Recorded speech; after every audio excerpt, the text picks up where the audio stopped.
case, it's our life, kind of. The soul cairn is, well, hungry, for lack of a better word. It's trying to take your life essence as payment.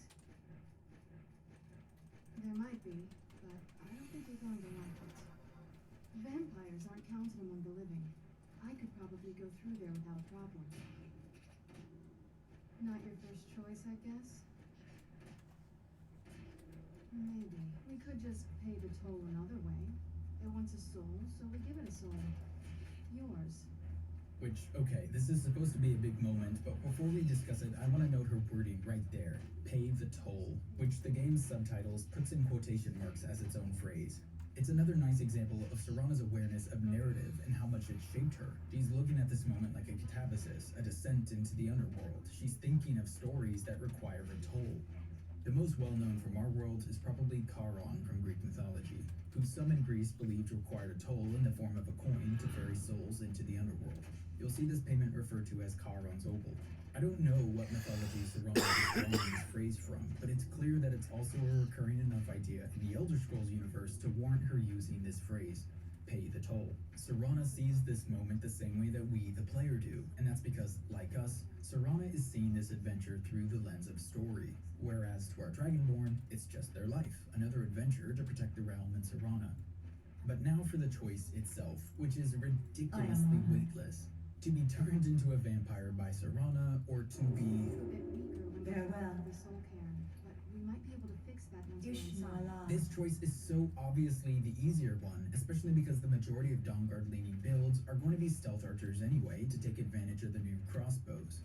You can even go on a short quest to get your soul back and remove the debuff, and yet this is presented as a tough decision. Serana even tells the player to take their time with it. But what? How are these two options even remotely equivalent? At this point, most players might not know about the cure for vampirism, so the option is for a member of the Dawnguard to submit to a life of cursed immortality as a vampire lord, or to have an itty-bitty part of their soul trapped that will take them a hop, skip, and a jump to retrieve? To paraphrase EA Sports, what if we took this option away from the players? As it stands, it's too easy to take the soul trap and temporary debuff in a game that's not that challenging to begin with. But forcing players to become a vampire to enhance that shared connection with Serana, to inject an entirely new tension into their relationship with Isran and the Dawnguard, and to be forced to reconcile their ideas of goodness with the dark reality of being a vampire lord, that's so much more interesting. We have our motive, we're doing this to save Skyrim and to keep Serana safe. It's conceivable that a Dawnguard Dragonborn would be willing to make this sacrifice. Especially if they're reading their connection with Serana as a romantic one, the temptation to join her in immortality is obviously appealing, and there's a lot of good that they might bring to the world as a vampire. If this was our only way to enter the Soul Cairn, then Bethesda might have taken the time to create interesting and complicated consequences for this action. Instead, because it's a choice, and a choice that not many players will make, the consequences are mostly ignored. We'll touch on those consequences later, because here, for the sake of a more interesting story, I became a vampire. I promise to try and make this as painless as possible. Hold still. Talking to Serana after being turned, all she'll say is, Let's go. My mother must be waiting on the other side of that thing. that's it? We literally became a vampire in the name of this quest. We became a vampire so she wouldn't have to go in there alone, and that's her only line of dialogue? One detail I do like, I don't know how deliberate this was, is that if Serana turns the Dragonborn, it's a quick little chomp and then you're off to the Soul Cairn. It's quick and weirdly seamless. But back at the start of this questline, if you accept Harkon's gift and he does it, the Dragonborn passes out and wakes up hours later in Harkon's shrine to Molag Bal. Serana mentions that the turning of someone is an intimate act, so maybe it's our existing bond and trust with Serana that makes this turning so quick and painless, whereas with Harkon it almost claims your life. The Soul Cairn is a strange place, part graveyard, part gothic ruin. Nothing is alive here. The trees are warped and lifeless, bones litter the ground, and skeletons stalk the ruins. The ghosts of expended souls walk the paths despondent. Even the monotony of this purple and black realm is fitting for its purpose. It feels like a twisted purgatory, like a place that's between true life or true death. Flying through the Soul Cairn as a newly formed vampire lord makes the journey go by faster, and before long we find Serana's mother trapped behind a magical barrier. She is less than pleased to see us here. So how has it come to pass that a vampire hunter is in the company of my daughter?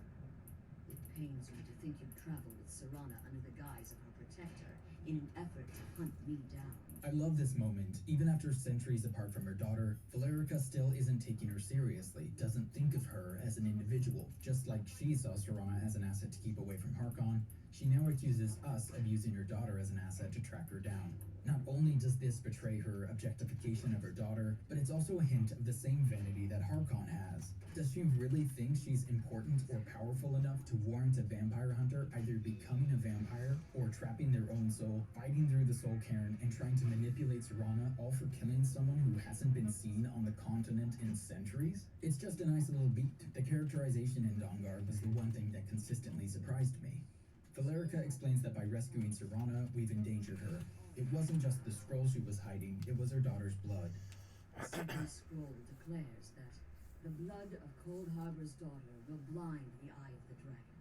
We've now confirmed that Harkon's plan requires sacrificing either Serana or Valerica, using her blood to blind the sun. And earlier we noted how well this prophecy applies to Serana and the Dragonborn as well. Our affection for her is possibly blinding us, keeping us from our vampire-slaying duties. Valerica is willing to give us the scroll, but she can't. The ideal masters of the Soul Cairn, mysterious beings that rule over it, tricked her, and she's in hiding behind this barrier. She thought she could bargain with them, but she was wrong. Like Harkon, her arrogance is costing her. Harkon's pushed his family away, and Valerica saw her trapped in this tiny part of the Soul Cairn for centuries. Bringing the barrier down requires defeating the skeletal keepers across the Soul Cairn. Being a vampire makes things easy. The life drain and added mobility from the gliding and the bat dash allows you to fight from a distance. Out in the Soul Cairn, you'll also run into a familiar face to series veterans. How does anyone expect me to write my opus with all of these rude interruptions? He seems like an alright fellow. We'll probably talk about him again one day. With the barrier down, we can return to Valerica, who leads us into an arena. The dragon that guards the Soul Cairn descends and must be bested in order to claim the scroll. Having two powerful mages at your side makes the fight trivial, and before long, Valerica is leading the two of you to the scroll's hiding place. Valerica won't be coming back with you, though. If I return to Tamriel, that increases Harkon's likelihood of bringing the tyranny of the sun to fruition. The nobility of this gesture is somewhat lessened by the phrasing of her goodbye. And promise me you'll keep my daughter safe. She's the only thing of value I have left. Well, okay then. Serana doesn't really say a goodbye here. Instead, we just awkwardly run off. Just outside the ruins, the dragon, newly reformed, swoops down to greet us. He wants us to summon him when we need him in the Soul Cairn, and calls the player a fellow Dova. Interestingly, on this playthrough, I hadn't actually done any of the main quest. I was doing this on a fresh character, and most of my levels from training with a special elf friend in Riverwood, so I didn't know I was Dragonborn yet. You tell him that you're not a dragon, and he says, Forgive me. My instinct was to grant you this title. I am uncertain why. Perhaps one day it will become clear to both of us. which is good attention to detail, but if we were to don our fun police hats, it creates another kind of plot hole, because if dragons have some instinct about the Dragonborn, then Alduin was feet away from one at multiple points in Helgen, and didn't realize it at all. The second scroll retrieved, we escaped the Soul Cairn. Now that the truth about Harkon's plan for Serana is revealed, we can ask Serana about working against her father. She says that she's been assuming all along that eventually we would have to kill him, and that she's tried to make her peace with it. From Castle Volkihar, we set off towards the College of Winterhold to learn more about the last Elder Scroll. Entering the college on this playthrough required casting the Mage Light spell, although since I was a vampire now, I didn't have the magic to do it during the day because of the debuff. This was such a catastrophic inconvenience, I decided the only reasonable thing to do would be to retrieve a mythical bow, kill my daughter, and then blot out the sun for the entire realm of existence, likely dooming all the people that I need to eat in order to survive. No, of course I didn't do that. I did the grown-up thing and I took a nap. Retrieving this next scroll for the Dawnguard DLC is the same as retrieving it for the base campaign, and since I covered that in my original Skyrim critique, I'm going to be glossing over it pretty quickly. Blackreach is still spectacular, but traversing it with the speed and power of a vampire lord makes it feel Your skill has increased. I still, after a dozen playthroughs, have no idea how this button puzzle is supposed to work. I just whack random buttons until the ones on the left become accessible. The final scroll retrieved, it's back to Fort Dawnguard to speak with Dexian. But there is, of course, a bit of a catch. The vampire in the room, as it were. I think perhaps you should speak to Isran. You don't look well. By the divines, you're infected. What are you doing here? You get yourself to Morthal at once. Speak with Falion. He'll help you. But go do it now. Otherwise, you're a threat to all of us. You're not welcome here as long as you're one of those monsters. You're never offered the chance to defend your transformation, to insist that despite becoming a vampire, you're still committed to this cause, and it was just something you had to do to accomplish your mission. Isran's reaction, or lack thereof, is the most disappointing. To his most effective warrior, the person who investigated Dimhala Crypt and retrieved his friends from across Skyrim, he simply says, with no other relevant lines, Get out of here, monster. Get out of here, monster. Get out of here, monster.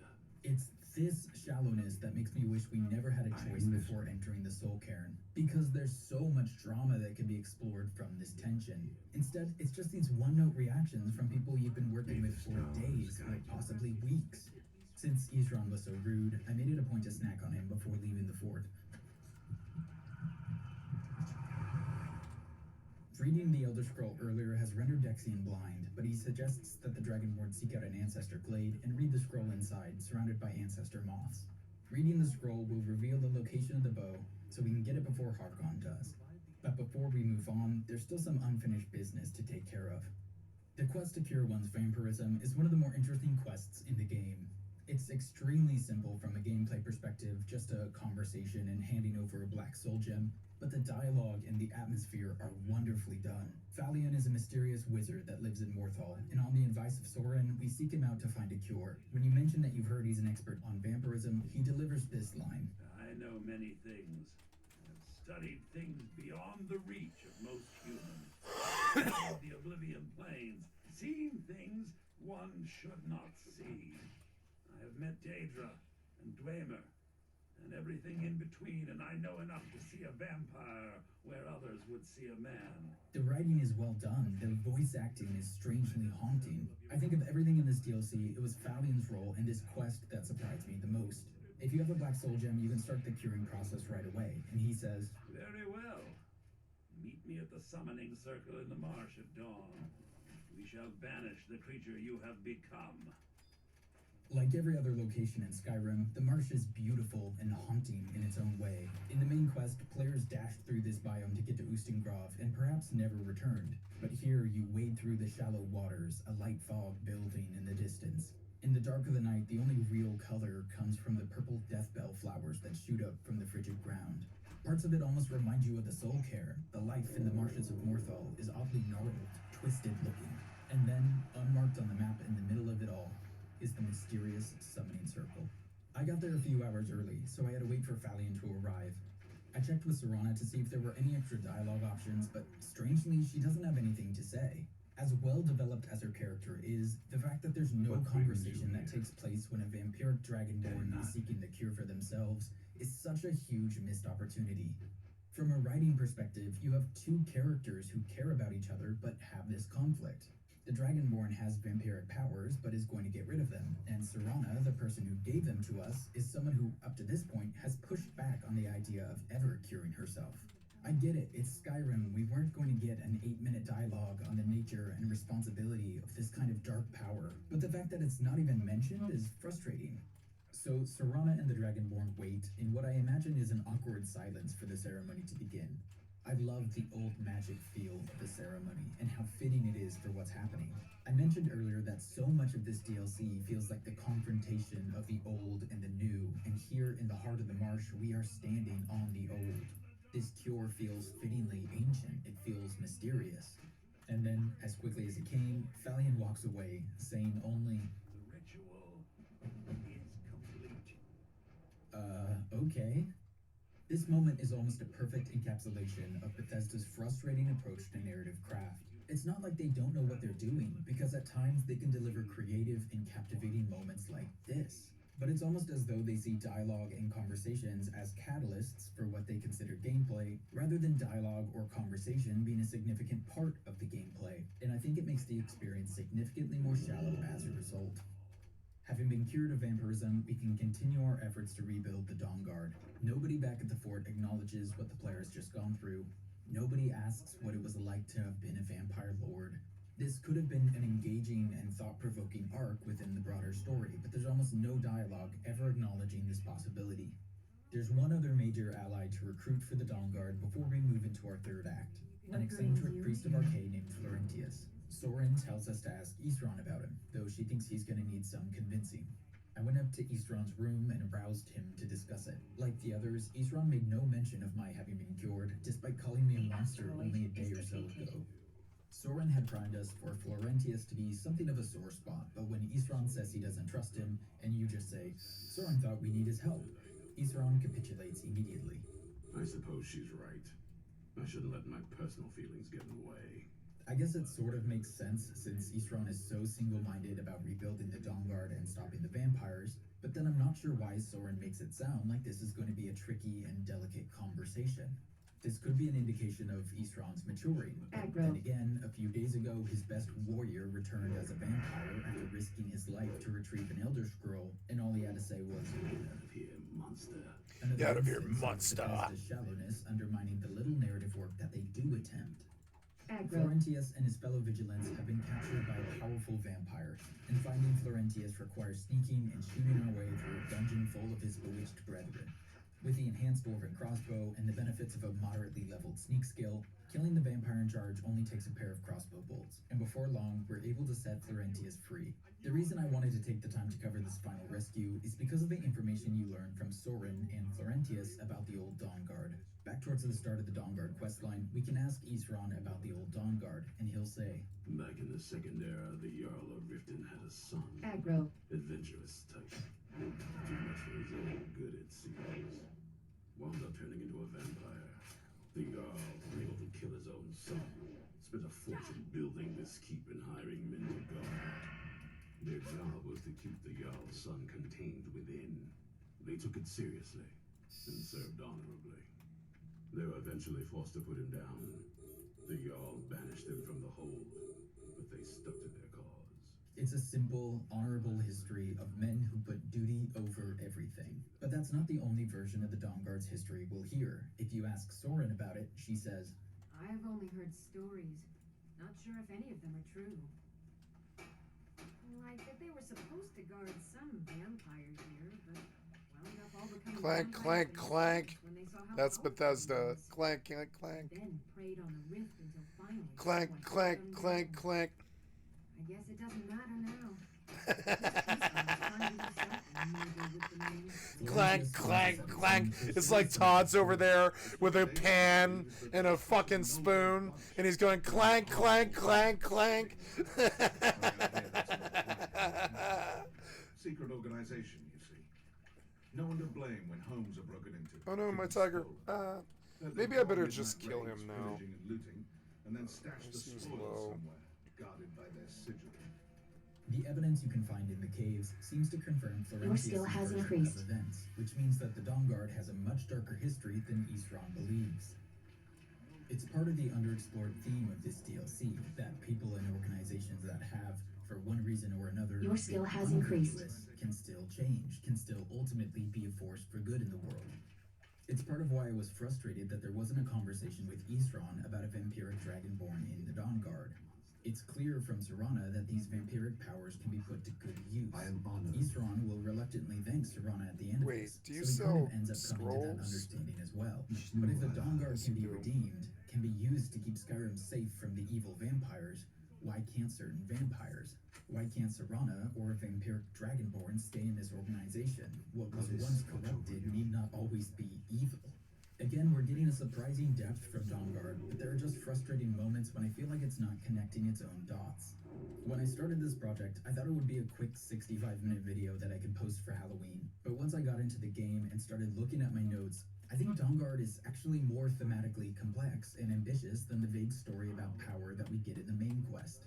There are great characters in this DLC, great character moments, by Bethesda standards at least, but I feel like so many of these moments just fade away without a greater thematic resolution, or, worse still, they resonate briefly before being contradicted by the story later in the game.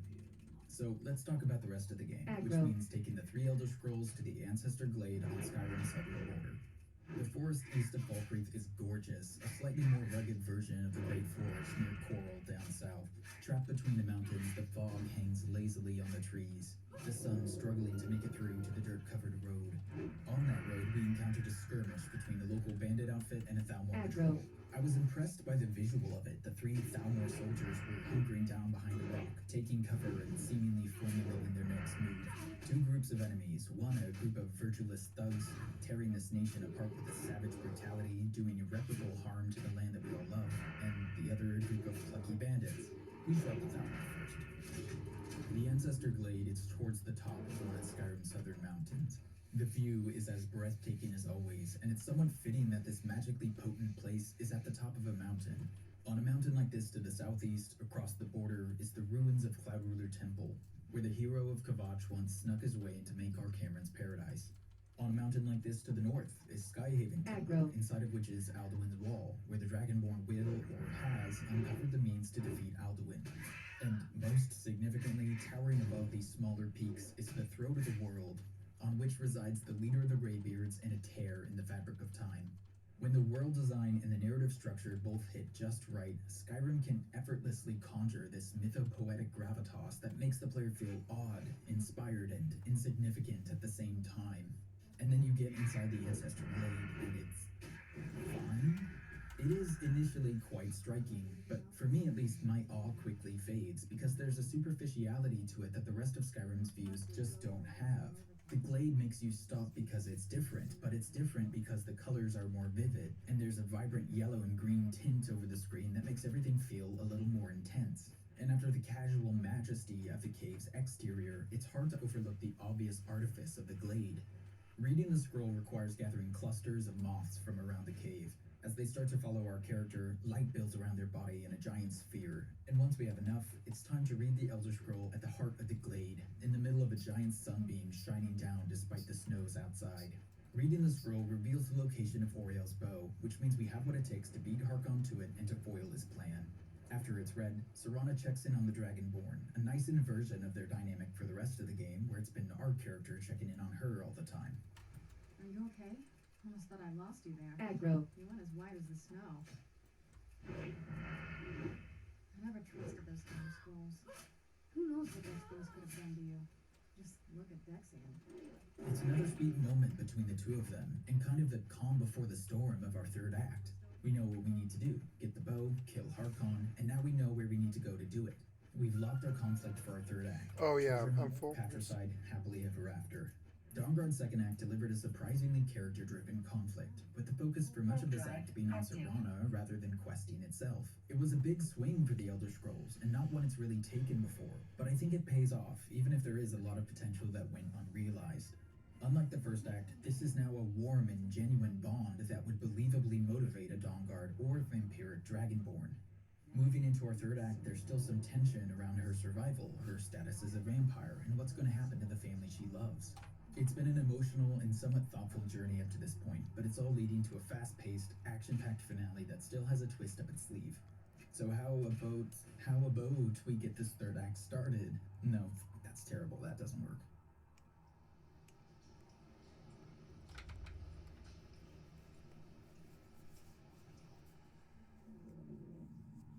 Like Oblivion and Skyrim before it, Dawnguard doesn't mess around with its 3rd act pacing. From the dramatic reading of the scrolls, we're quickly off to a climactic dungeon experience. Darkfall Cave continues the Dawnguard tradition of heavy-handed light imagery, from Dayspring Canyon and the Rift to Dim Hollow Crypt, where we found Serana, and now we enter this cave in a bid to defeat Harkon's dark schemes. Aggro. The first leg of this dungeon leaves its mark by delivering a clunky, Uncharted-ish falling sequence, and like the games that inspired it, you can sense the looming disaster before it occurs. It's a fun change of pace, especially since so many of Skyrim's other dungeons are purely static experiences, and being flung down a pair of rivers, powerless to stop your movement, is a refreshing and propulsive experience. It's the start of our road of trials to get the bow, a road that will become significantly more formalized when we discover the secret at the heart of the cave, one of the last remaining snow elves. I am Knight Paladin Gellamor. Welcome to the great chantry of Oriel.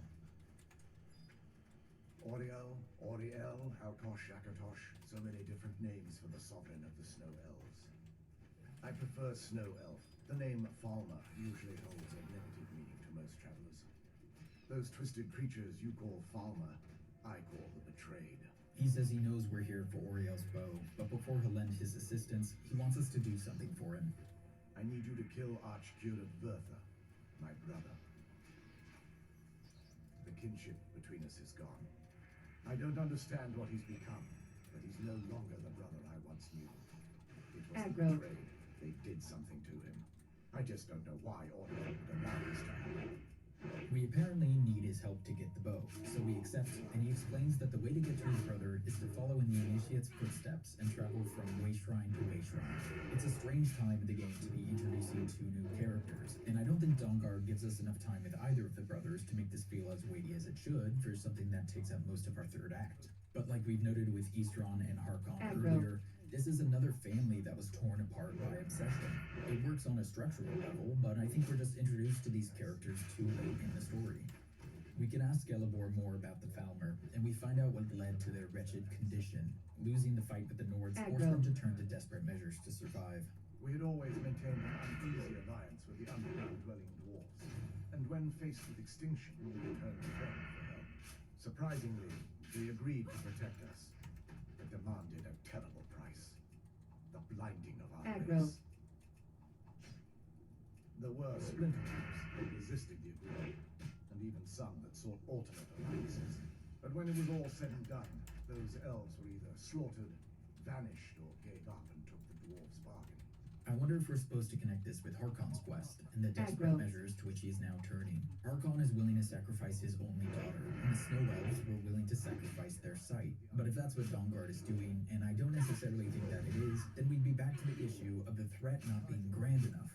I believe that the Snow Elves were on the brink of extinction, so this horrible bargain might be understandable for some. I don't believe that the sun is actually that much of a tyrant over the vampires because we've seen them, Serana being one, but the Dragonborn being another, operate fairly easily during the day. However legitimate you find the desperation of the vampires, this detail about the Falmer connects that desperation to Dawnguard's other recurring idea, the old constantly encroaching on the new, Skyrim's inability to escape its past no matter how hard it tries. And this, too, appears to be part of Skyrim's past, these interspecies conflicts that devastated the losing side. The Nords and Dwemer didn't really care about the Snow Elves in the same way that the vampires don't really care about the non-vampires. And now, armed with a new and tragic understanding of the Falmer, we have to fight our way through dozens of them to pass through Darkfall Passage and complete the ceremony. After fighting through to the next shrine, the portal takes Serana and the Dragonborn through to the Forgotten Vale. The Forgotten Vale is beautiful in its own way, but its most striking feature is the massive frozen lake in the heart of the valley. I kept running around it waiting for the surprising and cinematic fight between two dragons that burst forth from the ice. But it never happened. I think because, like I mentioned earlier, I never started the main quest line. My character's not the Dragonborn yet, so sorry. If there were two dragons that exploded out of the ice to attack me, I'd talk about how they're guardians of the valley, and it helps make this place feel ancient and mysterious and powerful. The only other place we've seen two dragons in the wild is the entrance to Sovngarde towards the end of the base game's main quest, and that's also obviously a significant location. So this would be, and probably should be, a dramatic moment of gameplay that adds to the narrative weight of this location. Turns out if you just ignore the dragons in Skyrim, they'll ignore you in the Forgotten Vale. Or perhaps living so long in a place called the Forgotten Vale spoke to them, and they simply forgot about me. The final stretch is a gauntlet of Falmer, a vertical fight in a jagged, narrow canyon, and then at long last we arrive at the Chantry. Like Fort Dawnguard, like Castle Volkihar, this massive stone structure is tucked away on Skyrim's borders, content to be forgotten by the land around it. I think it's more aesthetically pleasing than both of those locations. The Snow Elf architecture is significantly more ornate and sophisticated than what we experience in the rest of Skyrim. Inside the Chantry is a strange scene. Falmer and Chaurus frozen around the idols in the center of the room. Some will explode from the ice to attack, just like the dragons down in the lake. Like so much of Skyrim, the visuals are more interesting than the gameplay, and before long, we arrive at what looks like a corrupted throne room. A line of Your skill has increased. Funnel inwards towards a dark stone throne, which from a distance almost looks the same color as the jagged spikes of ice that dominate the room. When you get close enough to the white figure on the throne, Gillibor's brother, Verther, says ever so villainously, Did you really come here expecting expecting to claim Ariel's bow? You've done exactly as I predicted and brought your fetching companion to me. Not exactly what we were expecting, but we won't have to wait long to find answers. After an awkward battle, which is especially strange for ranged characters, he brings the ceiling down on the Dragonborn and Serana. I don't even know why he does this. Both Serana and Berther are vampires, so it's not like he'd have an advantage outside, even if it was light out. It does make for a more dramatic final battle, though. And in the spirit of that drama, I may have waited a bit by his throne for more cinematic lighting. So now, with the dawn slowly creeping up behind the mountains, Serana and Berther have a dramatic confrontation, and I really like that this is mostly just Serana's moment. Gelabor and his kind are easily manipulated fools. Look into my eyes, Serana. You tell me what I am. You're a vampire. Ariel should have protected you. The moment I was infected by one of my own initiates, Ariel turned his back on me. I swore I'd have my revenge, no matter what the cost. All I needed was the blood of a vampire and his own weapon, Ariel's bow. The blood of a vampire. Ariel's bow. It was you? You created that prophecy? A prophecy that lacked a single vital ingredient. The blood of a pure vampire. The blood of a daughter of Cold Harbor. Again, I like that Serana trusts in herself and her power to deal with this largely on her own. It's a good conclusion for her arc. She's gone from being hidden in a dungeon for centuries to openly challenging the mastermind behind this entire prophecy. So I like this moment for that, but this twist about him being a vampire and Oriel failing to protect him feels somewhat half-baked. It might be because I'm missing something, but if that's the case, I think that's probably part of the problem. If someone playing through your quest, taking like 8 pages I'm of gonna notes, die. doesn't God understand damn a it. part of your lore that's this important and influential, it's probably an issue with the game, not the player. He's mad at Oriel or Akatosh for not protecting him, and wants to strike a blow against him for that reason. But we've seen time and time again how the gods can't protect people from vampires. Back in Act 1, we literally walked through the ruined hall of the Vigilance of Stendar, the god of righteous might. She's not a god, but in Oblivion there was a whole quest from Azura about killing her followers who were turned into vampires. Death being a mercy, their release. So it's a little confusing because my first instinct is to just think that I missed something and kind of move on. Run! But if Dawnguard is doing this on purpose, then I think it could have been a fascinating moment if we got to tell him that. The gods don't have that much power anymore, and that's partly why believing in them is an act of faith rather than subservience. Or even point out that maybe it's still fun. I'm still enjoying it. I don't care. You have to be evil, or that you have to abandon everything you once were. Just look at Serana, the woman standing right in front of him. He could have used the power and immortality as a gift to protect the remaining snow elves. Instead, he concocts a prophecy to lure Serana here and lash out against the gods. It's a good conclusion for Serana's arc, but the moment just doesn't land with the weight that I think it could have. The actual fight is over in seconds, as Serana handles him fairly easily. With his brother dead, Gelabor emerges. A vampire. I see. That would explain much. Deep inside, it brings me joy that the betrayed weren't to blame for what happened here. Because that means there's still hope that they might one day shed their hatred and learn to believe in Oriel once again. Back in Act 2, when I was going through the Dwemer ruins to get the crossbow schematics, I made a note about how many of the Falmer camps seemed to be set up around fountains. Again, I don't know if this was on purpose, but it would make sense that the Falmer may find some comfort in the sound of the waters, especially since their ancestors had a spiritual ritual surrounding these water basins. Gelabor says he still has some hope for the Falmer. This little detail about the water and the fountains may be enough of a reason to believe that they're still worthy of that hope. And now, after a continent-spanning scavenger hunt, we finally claim Oriel's bow. And with the bow in our possession, there's only one thing left to do: confront Harkon. This has to end here and now. Serana suggests we go to Isran for help attacking Castle Volkihar. Isran is supportive and delivers a typically middling Elder Scrolls battle speech. To paraphrase Henry V, the fewer men, the greater chance you'll actually land any of your fucking crossbow bolts. The battle inside Castle Volkihar is cramped and awkward, and getting to Harkon's shrine to Molag Bal can be accomplished fairly quickly. If you spent more time with these characters on other playthroughs, I'm sure it's harder to fight through them. But for a Dawnguard Dragonborn, these are characters we only ever saw for a brief moment. Even Serana kills them without compunction. All that's left is the inevitable confrontation with Harkon. You know why we're here. Of course I do. You disappoint me, Serana. You've taken everything I provided for you and thrown it all away for this pathetic being. You've gone soft, my sweet syrup pie. No, my sweet syrup pie, I've gone hard.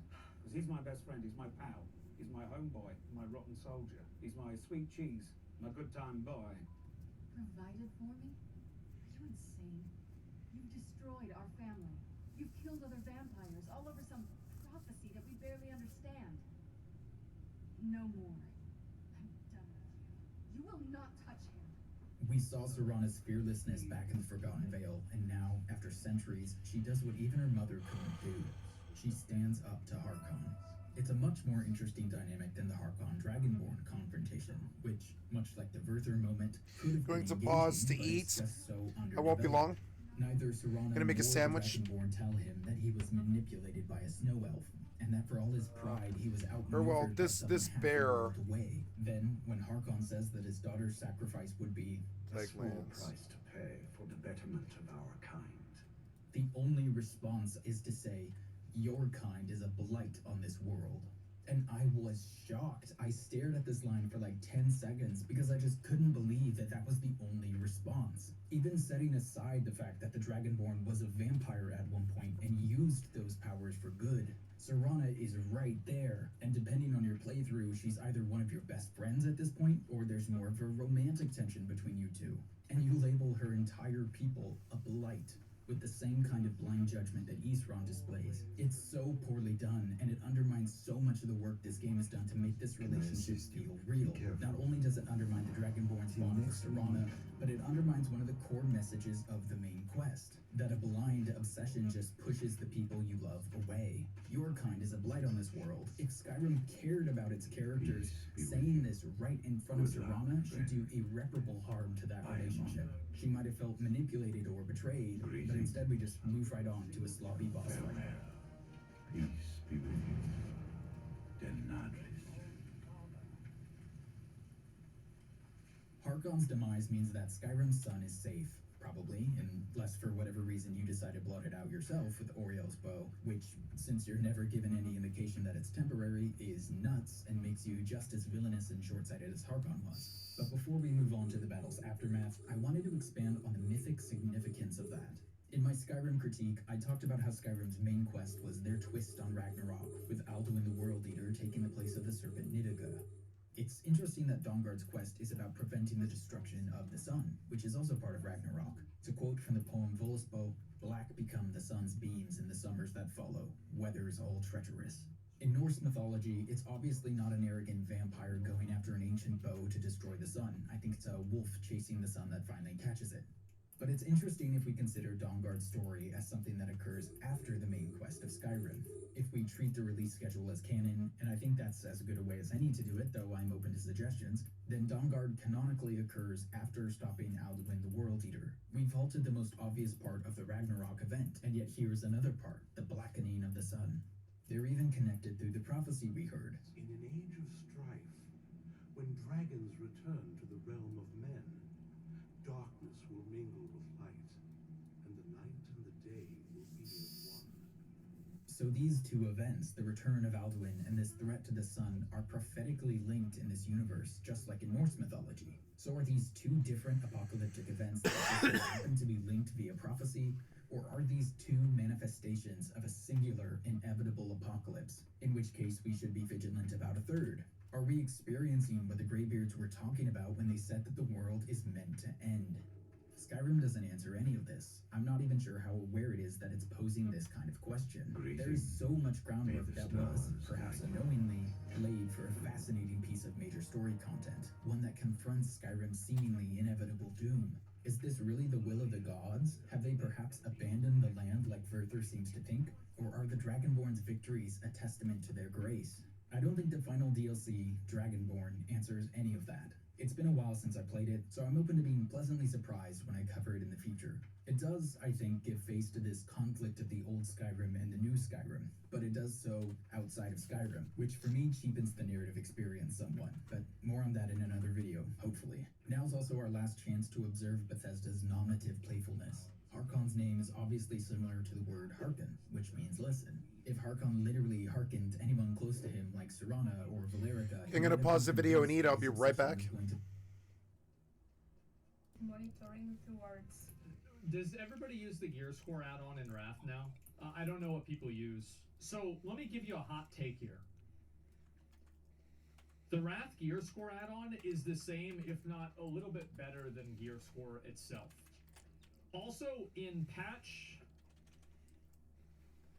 3.1, I believe, was whenever they actually started showing the item level for gear. This was the Alldayerrydaybaby patch. Because, so, if you go back, even the gear in Wrath of the Lich King had an item level to it, and that item level was assigned. Like, I'll go through it very quickly. Nax 10 men was 200. Kel'Thuzad and Saffron were 213. 25 man was 213. Kel'Thuzad and Saffron 25 were 226. Malagos was 226 and 213 on 25. Yeah, 226 is right. Respectively. Sartharian was 200, 213, and then 226 based off the gear. Then you go to Alldayerrydaybaby. The gear was 219 from normal mode, and that was for a lot of the bosses. And then you had on hard mode, you had the 232 gear. And then you also had 226 gear for tier gear. And then you also had 239 gear for hard mode 25-man gear. Then you go to TBC, or sorry, not TBC, Triumph of the Crusader. Triumph of the Crusader mode was 232. Heroic mode was 245. Normal mode 25-man was 245. Heroic mode was 258. And then the cloaks that would drop were 245, and then, yeah, the cloaks were 245 on 10-man, or no, I think they were 258. And then on heroic mode, they were 272. Then in Wrath of the Lich King, the normal mode 10-man was 251, hard mode was 264. Heroic Lich King was 284 on, and Lich King dropped higher item level gear as well, 284. And then it was also, I think, 271 on 10-man. And then also hard mode ICC gear was 277. And also Halion followed the same paradigm. So the item levels back in Wrath existed and they were known. Now I can do this for Kata and every other raid tier. However, yeah, they existed. The reason and the difference of what happened in Cataclysm is the fact that they put your item level on your character sheet. That they made a change with this. And so now it showed your average item on your character sheet, and they did that. Why did they do that? I remember, I was there. It's because of gear score. They did it because gear score was inaccurate, and people kept equipping gear that gave them a higher gear score to apply for ICC farm groups. So then they added item level. World of Warcraft will never get out from under the idea that people want to play with other good people. Stop trying to obfuscate being able to tell whether somebody is a good player or not. It doesn't matter if you have gear score, baseline gear, or something else. There will always be a quantitative measuring variable that will be determined based off of each player. The bygone era of, you just get excited because you've got a good attitude and you're ready to go. This didn't even exist in Classic WoW. This is a fantasy. Yeah. It never happened. It didn't exist in Classic either. It's just so fucking annoying to me that I have people that are making these questions whenever they don't even know what the fuck they're talking about. It's always been like this, and it always will be like this. If you just inspect the TBC, yes. Be careful. What's wrong with wanting to put us in equal gear and skill? Well, what's wrong with it is because Lily sucks dick, and Lily's not able to get into the groups, so they're crying to Blizzard about it. Oh, let's make it to where nobody can tell what your item level is because you're garbage. Get the fuck out of here. Play with other people, they're garbage. Stop expecting a carry.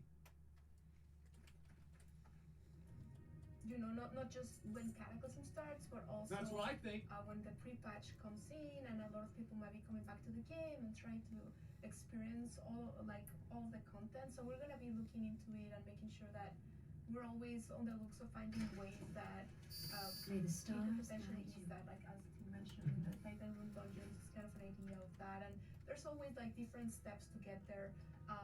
We know that Titan Room dungeons, we acknowledge that they might be a little bit of a steep step for a newer character, so you can always start, your journey going into normal dungeons. Yeah, exactly. Do the normal mode dungeons. It's not that hard. You get carried all the time. Of course I get carried all the fucking time. Absolutely I do. And you know why? Because I used to be the one that did the carries. Yep. I was one of the first ones selling carries, bro. Yep, did our time. Yep. I'd take a carry.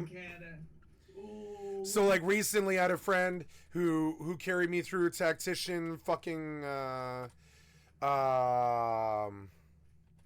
tactician mode difficulty Baldur's Gate 3, and I thanked him profusely many times, and I said thank you. It's emotional for me. Thank you. But also, I healed him for like 7 years, you know? So, it goes both ways. Like, you know, I did the carries back then.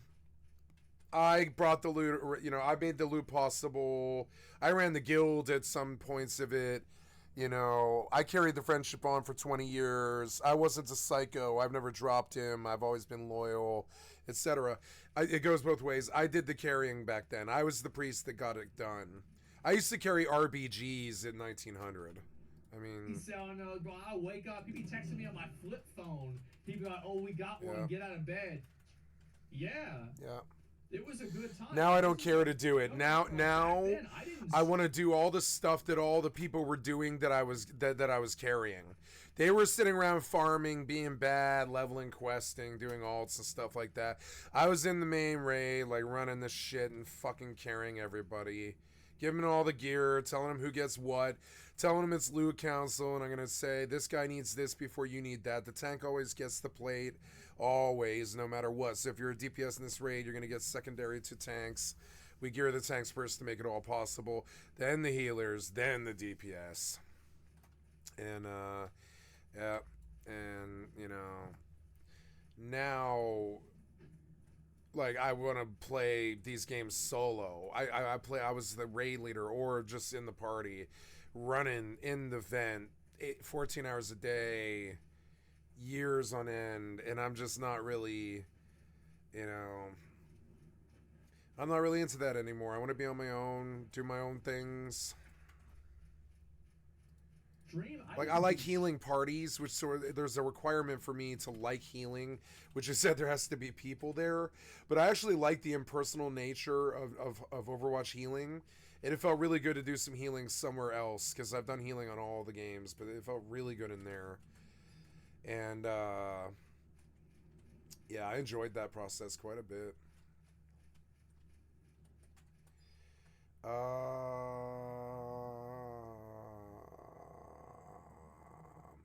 Let's see what he is. He's a DC. I'll take him, yeah.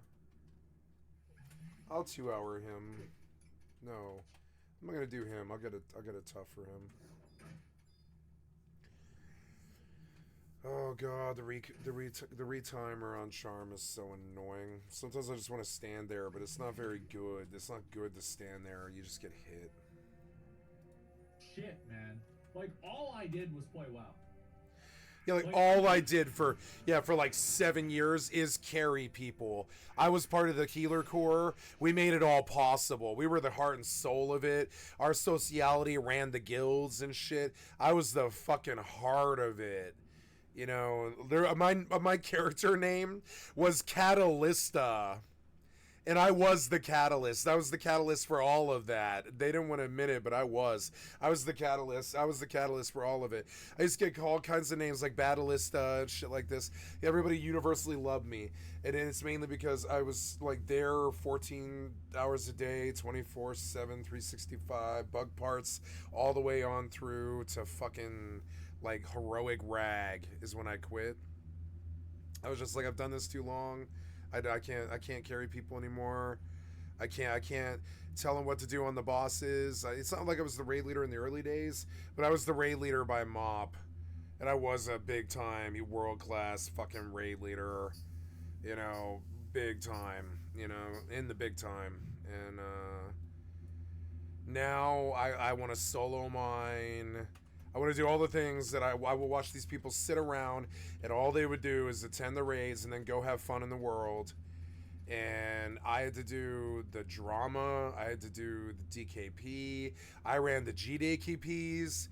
Like, I did the math. I did the recruiting. I poached the healers that kept the raid running. Like, fucking, like, you know, like, we did loot council, but it was a really bad system. Like, there was like other, you know, problems. There was always problems. Usually there was problems with girls. Usually, but it was like, you know, it just sucks. Like, you know, and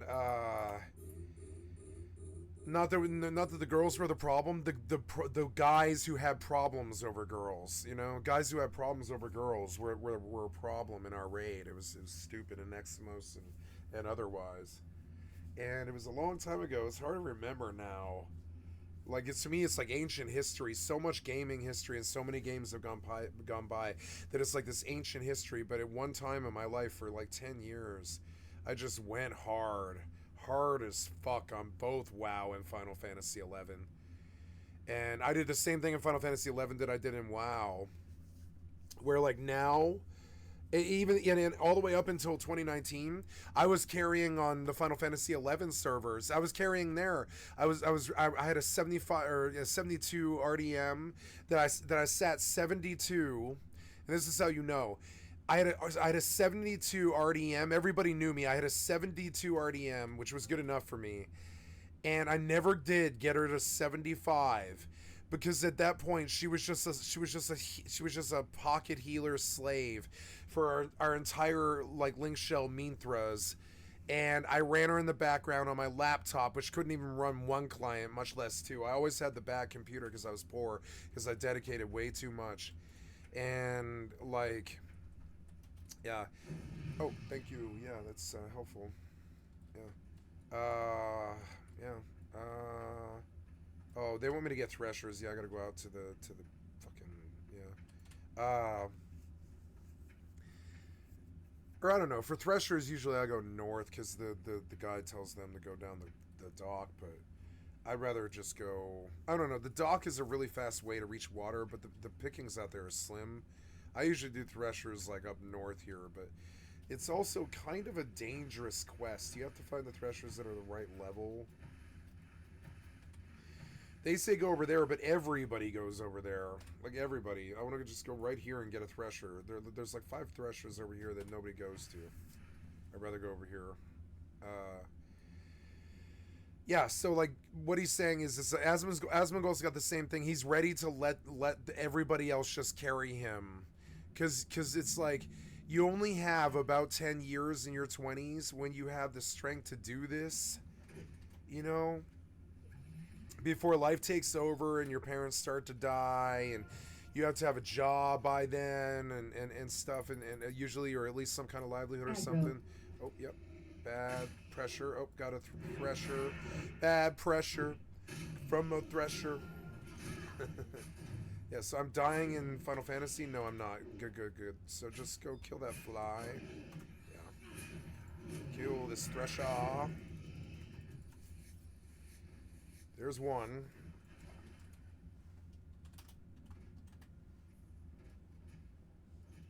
That's... Oh, yeah, okay. Okay, we're full and we're going back. Locations, yep. Warp drive active.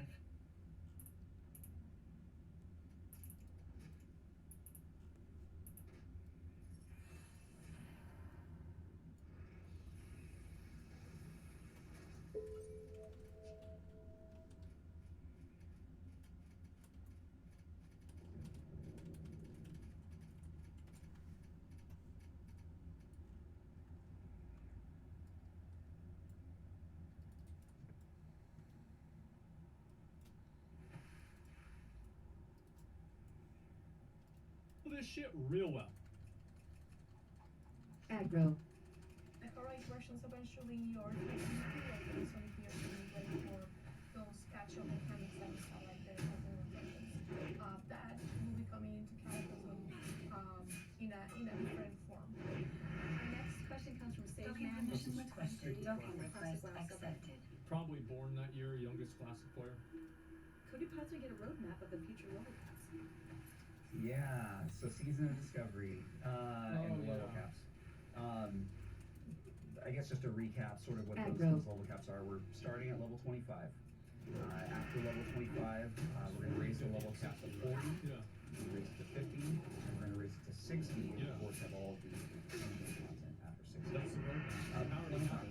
When we think about the timing for those, we're not ready just yet to say when they're coming. You can't be. How the fuck can you expect them to be ready? Who the fuck is asking these questions? How can you expect they're gonna wait? They're gonna have analytics. Blizzard. Say, okay, most people are 25 now. Blizzard's asking the Let's questions, you open up the idiot. next patch. That's what they're gonna do. It's They're asking dumb common sense. questions They because said it's Blizzard, like, you know, There's an element of framing their own flexibility, and we PR. really want to be able to maintain. Part of the inspiration for this was back when the original classic beta was live prior to its launch in 2019. It was so cool to see the new metas that developed and what an end game at level. Never forget. Do you remember whenever me and S-Fan, Sony, and fucking Soda tried to peacock around in Scarlet Monastery, thinking that they could clear Scarlet Cathedral before we could? And then me and S-Fan made our own group of like random people, and we beat the fucking shit out of them, and we cleared the whole dungeon, and like nobody died. Remember that? Make Azeroth great again, yeah. Glorious day. Aggro. Oh my god, make an Azeroth great again. It was really cool what we used, what that looked like. So when we think about the roadmap and the timetable for when we'll be increasing these level caps for Season of Discovery, we really want to give enough time for that meta to develop and for players to be able to experience that end game at each of these level caps. So you won't have to wait too long. But we want to give it a little bit more time to see, you know, how the first one at level 25 performs, and kind of use that as a basis for when we want to start moving on to the next ones. Our next question from Asadai on the Chrome Crush server. Will content from previous level caps remain relevant from chapter to chapter as the level cap is increased? This guy's probably one of my viewers. Let me /user and see if he's one of my viewers. He's not. Okay, it's not even the Twitch name, but he's probably one of my viewers. This is a great question. Yeah, absolutely. You know, the beauty of making level up content is that we're adding new things to the outdoor world. And even as phases progress and people jump in that weren't playing in phase 1, or people making alts because they can't wait to see what kind of runes that other classes have to offer. They're going to be leveling through Azeroth again, and the new content, the new rune discoveries that we added to zones all throughout the world, people get to experience that. So that will definitely be relevant content to the level up experience all throughout the lifespan of Season of Discovery. We also hope that the content like our level up raids, that people feel comfortable incorporating those into their level up journeys. Oh, so that was awesome. In phase 2 or beyond, and you can get a group together in your mid 20s, then why not run Black Fathom Deeps a couple times, get a couple great pieces of gear, and use that to help level yourself up. They've got if they want this to happen, they have to make quests in there. So there's 2 things that can happen. Okay. Mid-20s, yeah, nobody that's in their 20s is playing this game. It's all 40-year-olds. 30 and 40-year-olds. Anyway, so I don't necessarily think that it's a good idea to make it good experience to just run the dungeon. Because then all you're going to have is people running the dungeon all the time. Like, that's it. Because it will become the meta if the dungeon experience is that much better. So, what they should do is they should make a handful of quests that you need to do. Maybe one quest that you complete at once, another quest you complete it 3 times, and you do those 2 quests, and those quests are very rewarding, and that way the dungeons don't change the way you level, but they're still compelling enough for you to want to level there in the first place. That's what I think they should do. One of those like new items that we're creating. Yeah. All right. Our next question is from Malzar with the guild Jolly Roger. They ask, is it reasonable to assume that classic raids will eventually come to Season of Discovery as well, such as being able to acquire Atiash? Yeah. So yes. Wow. Fucking confirmed. So it is Classic Plus. Holy shit. There it is. Absolutely. So many of those raids are so iconic. We absolutely want to include them. I think at this point, thinking about the Season of Discovery twist on everything, it's possible that they could also come with some changes. When we think about that, we think about some of the work that we did on Season of Mastery as kind of being within the realm. Don't make the raids harder. You're gonna make everybody quit the game. Like, you can't. If you have, think about, bro, 2 bombs on Barongeddon. What do? Aggro. Oh, one guy goes left, another guy goes right. Okay, well, what if both of them go right? See? You can't have that.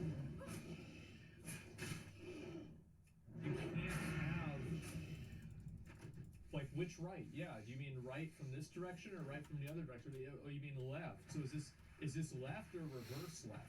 Oh, okay. Yeah, you can't have 2 bombs. Like, you can't. It's too much. Of adjustments or additions that we might make to them. Great but on the flip mammoth side, extinction we're still discussing it, and we recognize that players' characters that'll be coming to each of these are going to have access to tons of new abilities, and that's kind of going to bring a fresh spin on these raids as they exist without any changes or additions. So something that we're still in discussion on, but the raids will absolutely be there. They should just give the bosses more health. Just give them more health. That's it. Nothing else. Because, like, you can't have... And damage? Yeah, maybe a bit more damage, yeah. Like, you can't have a boss that has 2 abilities. Aggro. Because, like, if you're thinking about worrying about one ability, and then the other ability happens while you're thinking about the third one, you're not fucking ready for that shit, right? And so then it's like, oh my god, bro, like, how are you supposed to do this? Nobody can do this. So it's like, that's why they quit retail in the first place. Like, these people have jobs, okay? They've got, 3 wives, 6 kids, and 4 jobs. They don't have time to do more than one mechanic. It's not going to happen. You don't want to have all the mammoths go extinct. Balthazar has a second question. No, we're not young, and we don't want to do young things anymore. It's kind of funny. It's hilarious. It's our crumbling youth. It's gone. We don't care about fast anymore. We don't fuck fast. We don't move fast. We don't do anything fast anymore. And sort of the unfinished storylines or quests that abruptly ended, like what's behind the gates of Timbermaw Hold in Azshara, or why does the quest line for the Shade of Aranicus gem abruptly end in Winterspring? We're super excited to explore continuing those storylines or quests when it's appropriate and when it is respectful of content that was eventually explored in future expansions. That's smart. Yeah, I think that's smart. I think that the most important thing is to make sure that the content they add into the game doesn't invalidate older content. Like, I don't want to see a raid that comes out that's like a higher tier than Nax, and like it's easier than Nax, or the mechanics are different, so everybody just does that raid and nobody does Nax anymore. The reason why Classic WoW is special and good is because Molten Core still has relevance, even in Phase 6. You've got Onslaught Girdle, you've got Band of Akira, you've got the fucking Toep, Talisman of Ephemeral Power, you've got Thunder Fury. Like, I mean, come on. The bindings, yeah. Quick strike ring, yeah. Our next question comes from Sir Thunderpaws on the Classic WoW subreddit. What are you going to do to address gold inflation, gold buying, and botting? Yeah. Don't lie. Yeah. How are you? Address gold inflation, gold buying, and botting. Yeah. Yeah. We don't know. We don't this know. kind of activity, Just and say. the impact Safe that travels. it has is Oh no. incredibly important to us. Yeah. Why don't you ban Good. people to do it? Good CEO speak, but good neurolinguistics. How is it that But Blizzard, I need you to answer the question. If you go to Wrath of the Lich King, do you know who's buying gold? I'm listening. And who's botting? Do you know? Everybody knows, right? Buying gold, dear God, why? There's feel nothing like worth the gold. Everybody in the whole world knows who's botting and buying gold, except for Blizzard. So we've got to find a way that we can like communicate with them and be like, bro, we figured it out. Like, you don't need to think about this at all. Like, all you need to do is just listen. There are 75 Death Knights that are running Botanica 24 hours a day. Blizzard, I think we have a problem. The problem, this is what the issue is. The reason why people buy gold is because the chance of getting banned is too low. Oh my God. If the chance of getting banned for buying gold was 10%, then people wouldn't buy gold. But the chance of getting banned is like 0.5. It's 1%. And if you do get banned, oh wow, you bought, you spent $100, you got enough gold to do a GDKP, and you bought Deathbringer's Will. And Blizzard finds out about it, and you get suspended for 3 days. You come back, and you look at your trinkets, you've still got Deathbringer's Will. Blizzard should just delete it. Because that's the problem. It's people keep buying gold because it's better to buy gold. Oh, 85. It's really simple. It's a 2-week suspension, though. That's not enough. It should be 6 months. Gold bans are 2 weeks now. That's nothing. It should be 6 months. Yeah, if you're buying gold, everybody that's buying gold, like, they know they're cheating. You know you're cheating. It should be 6 months.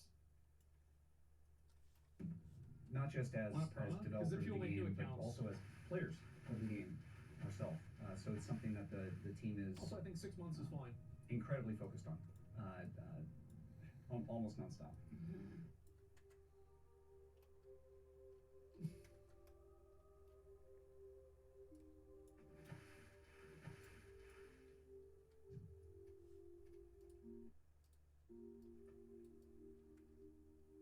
Aggro.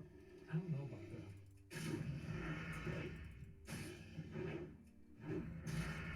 Like, I think he's in Dark Shore. Like, I don't get it. Why can't they figure this shit out?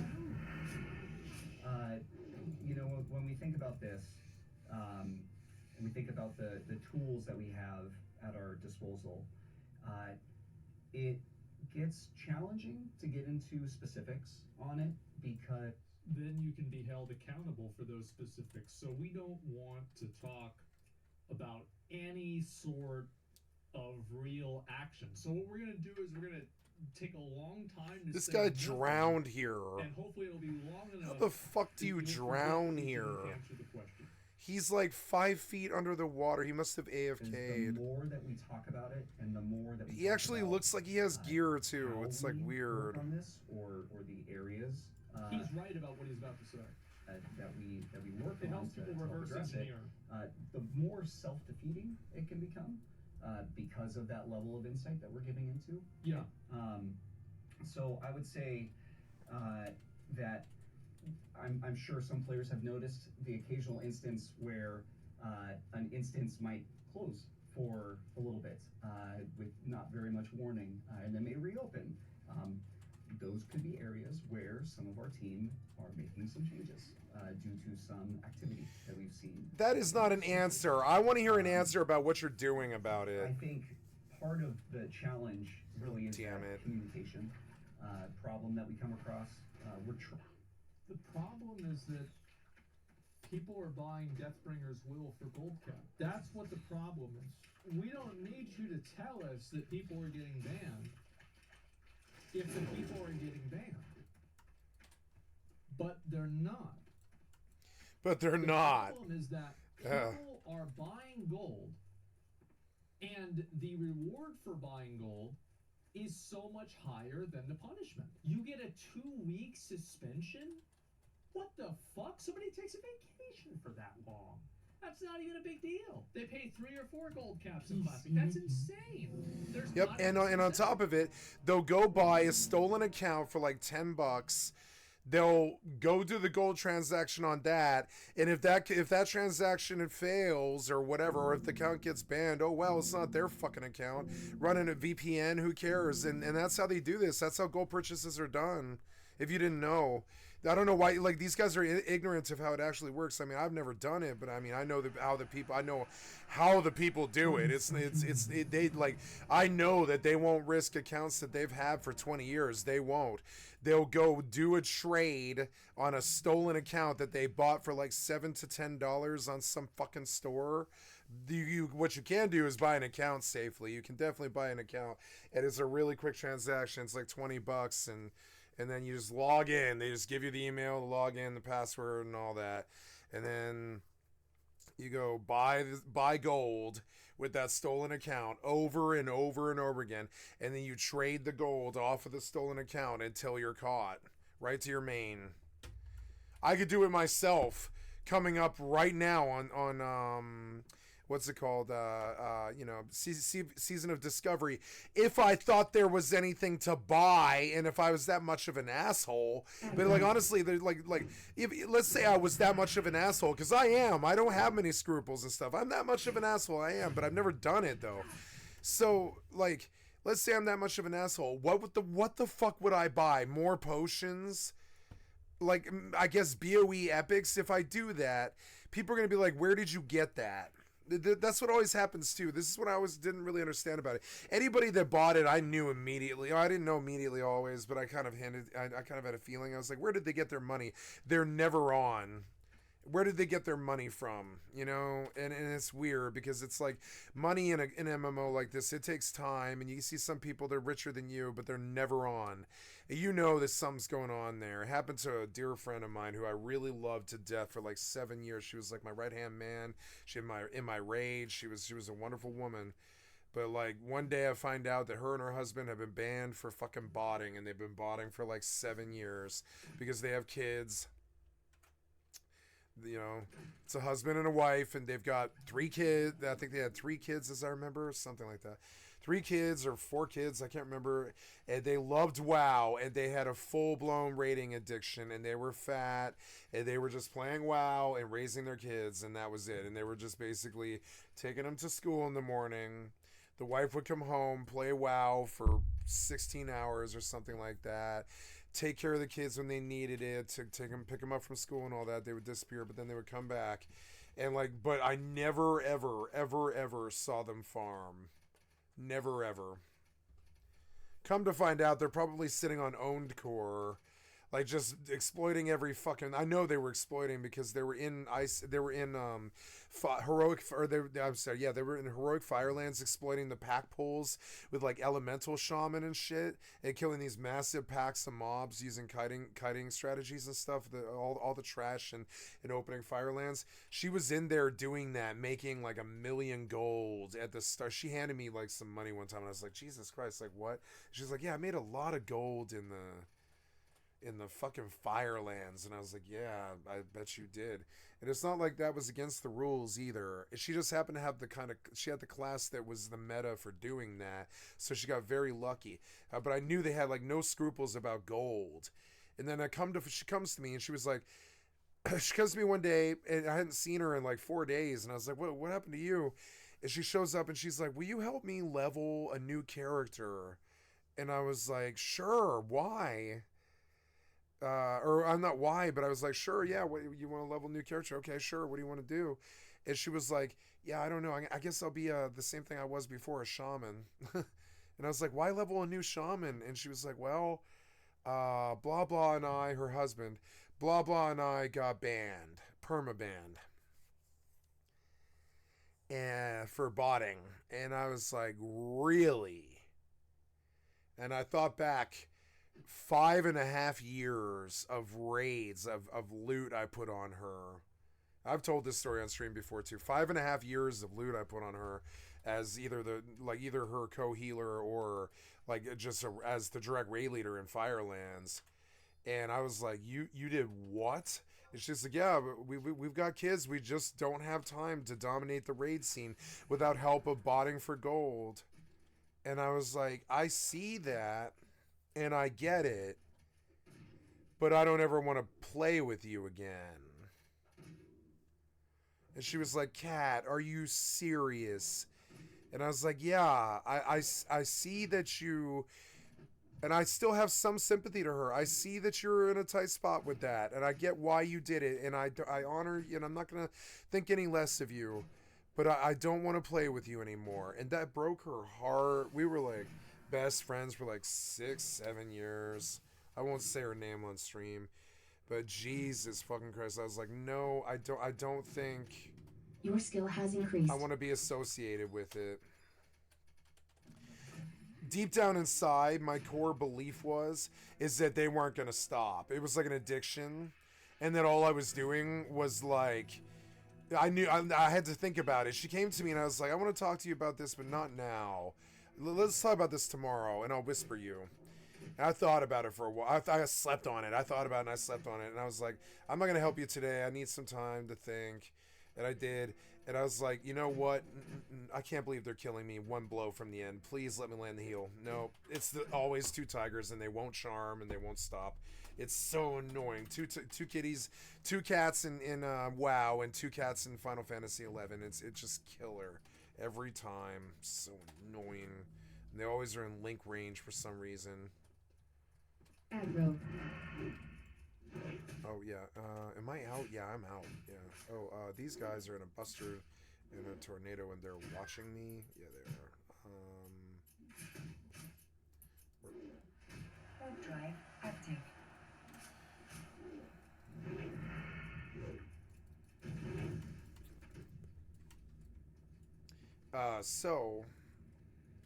Oh yeah, no, I guess that's better, yeah. So yeah, and that gives you an idea of how really receptive I am to RMT when it's against the rules, you know? When it's against the rules, because it leads to broken hearts and bad aggro. Like, I'm sorry, bad Blizz aggro, like bad ban aggro, just aggro. It's like an aggro thing when it happens. It destroys lives and it hurts people when they get banned like that. I've seen it happen several times. And I don't know. I've never thought gold was ever worth that much. If she did the same shit I did, and honestly, I never really farmed that much either. I fished a lot, but I never farmed that much. I did, but I didn't really. Not until later, not until I started playing my hunter. And I didn't farm a lot. I would just buy stuff off the auction house and disenchant it. And I would sit in the auction and wait for the raid to start. Or I would fish, or preferably all three. And then by garrison level, it was like fishing. And then eventually I was just so addicted to fishing, I couldn't stop it. Fishing is like my favorite thing to do in the world if it's in an MMO. I like rust fishing. Rust fishing is what I'm going to do next year. I'm going to live the life of like an aquatic dude on a tugboat. And I will fish. And if they sink the tugboat, I don't care. Because I can just go get another one. And the fishing will get me XP. And that's all I care about. It's weird because I don't need to do that on the zombie server. I suppose I could do that on any server, really. I want to go to a really super busy fucking server. And build a base out in the water kind of far. With that's just like a little 2x1 and out in the water about as deep as you can go. and see if I can fish on a 700-man weekly. It'd be kind of funny. I don't know what you would do with it. I mean, like, it's weird. I like Rust so much. I guess maybe I should start my own Rust server again and just play on that. Because it's like weird. I want to play the zombie server, but I also don't want to do all the stuff that's required with it anymore. Capping it out once seems to be all I needed to do with it, really. My goods are of the highest quality. Okay, so now they want me to go out there to Gorban Steelhand. Okay. Oh yeah, this guy? Yeah, okay. What's on your mind? Yep. Keep dying, it's so annoying, but I'm still up. I'm still up on the XP, which is good.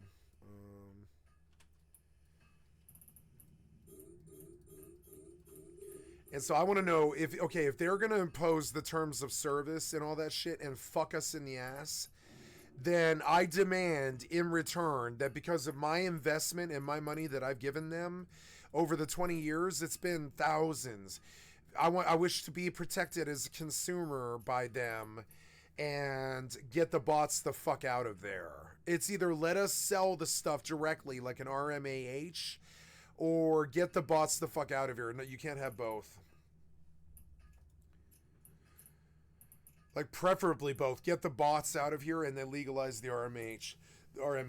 People won't like it at first, but they will. They like GDKPs. They like fast money. Like, the real problem is we can buy gold with real money on crappy versions of the game. But on the good versions, I don't want to buy like lump sums of gold like the WoW coin anymore. I want to be able to sell my crawler meat for 6 pennies, 6 cents in the real world.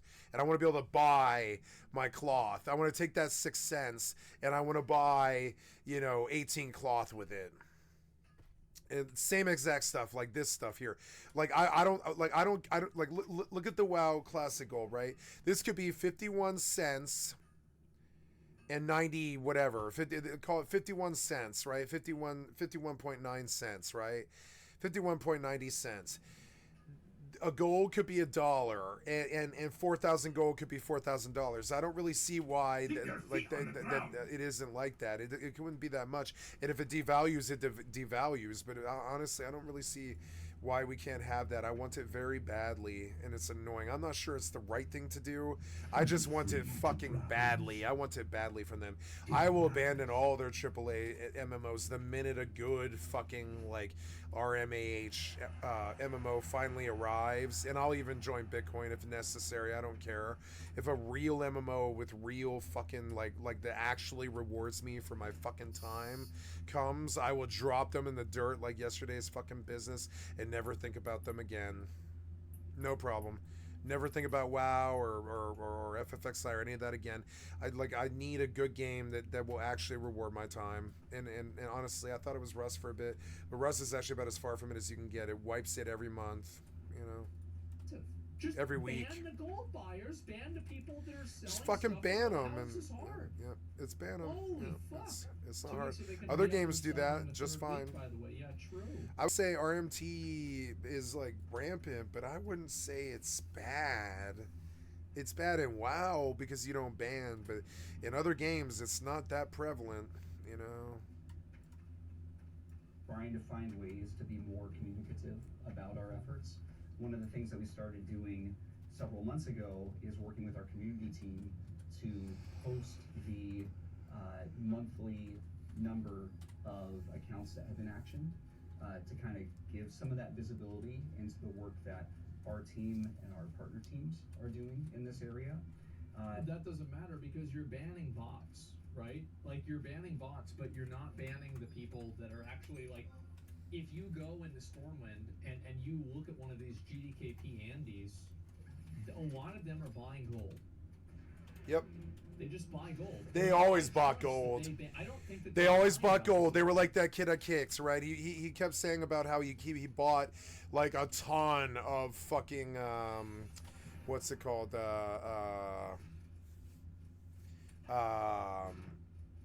Star Citizen money off eBay, and that was another thing I didn't like about him. I was like, yeah, I don't like that.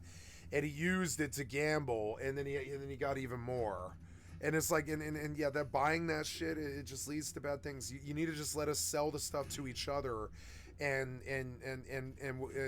just make the game good. That's all. Let us sell the stuff to each other on an RMAH. I think Diablo 3 was one of the greatest games of all time because of the RMAH. It never should have stopped. I'd still be playing Diablo 3 if the RMAH was still there. I think they're telling the truth. They are banning this many people. But the RMAH was the first time any of us ever experienced like real hope in the MMO industry. I remember when it happened, we all were looking forward to it. Everybody in WoW went to Diablo 3 for like fucking 6 months or something, and we all were nuts on that RMAH. It was the greatest thing to ever happen in gaming, and I don't know why and then finally they were like, yeah, this is so rampant, it's so crazy, and all these people are like cashing their fucking their welfare checks and just spending it on fucking Diablo 3 gold, and it's a bad problem. And it's like, yeah, it's called people actually doing something, people actually taking a risk, people going out spending their money and being interested in something. It's called commerce. It's called, like, yeah, people are really like addicted to this, they're really interested in it, and I don't know why they stopped it. It was like one of the greatest periods of my life. You ban whenever the biggest offenders are sitting in Stormwind. Like, I could easily just go to the black market and sell all my stuff right now, sell all my gold, all my accounts and everything for a lot of money if I trusted them, but I don't. I don't trust them. I don't trust them at all. Don't trust them farther than I can throw them, which is not much. Like, I don't trust them, not at all. I don't trust them to fix their games. I don't trust them to fix the market so we can pay each other. I don't trust them to let us trade skins and sell skins. It's all got to be under the table in black markets so they can control it. It's just stupid. Am I gonna die to this fucking tiger that I 2-houred? Yeah, or no, the tiger that I didn't 2-hour. I better just take him if I can. Yeah, get to moving or I'm gonna die. I wonder if I should take the sapling actually and just kill him. I don't know if I'm gonna be able to live, but I'm gonna try. Yep, get the sapling on him, and we'll see what we can do. One of the nice things about mobs is even if they're easy prey, I got my heal, which is good.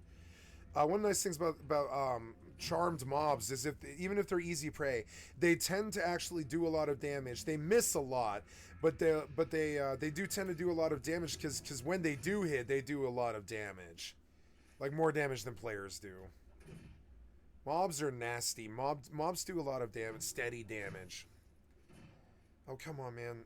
I guess I'm gonna kill him in one blow from the end, right? Yeah, one blow from the end before he fucking like saber fangs me and kills me. Nice. Yeah, 125 off him though, which is good. It's a good haul. Makes up a bit for that fucking last death. Keep dying to 2 cats, right? Fucking annoying. Oh.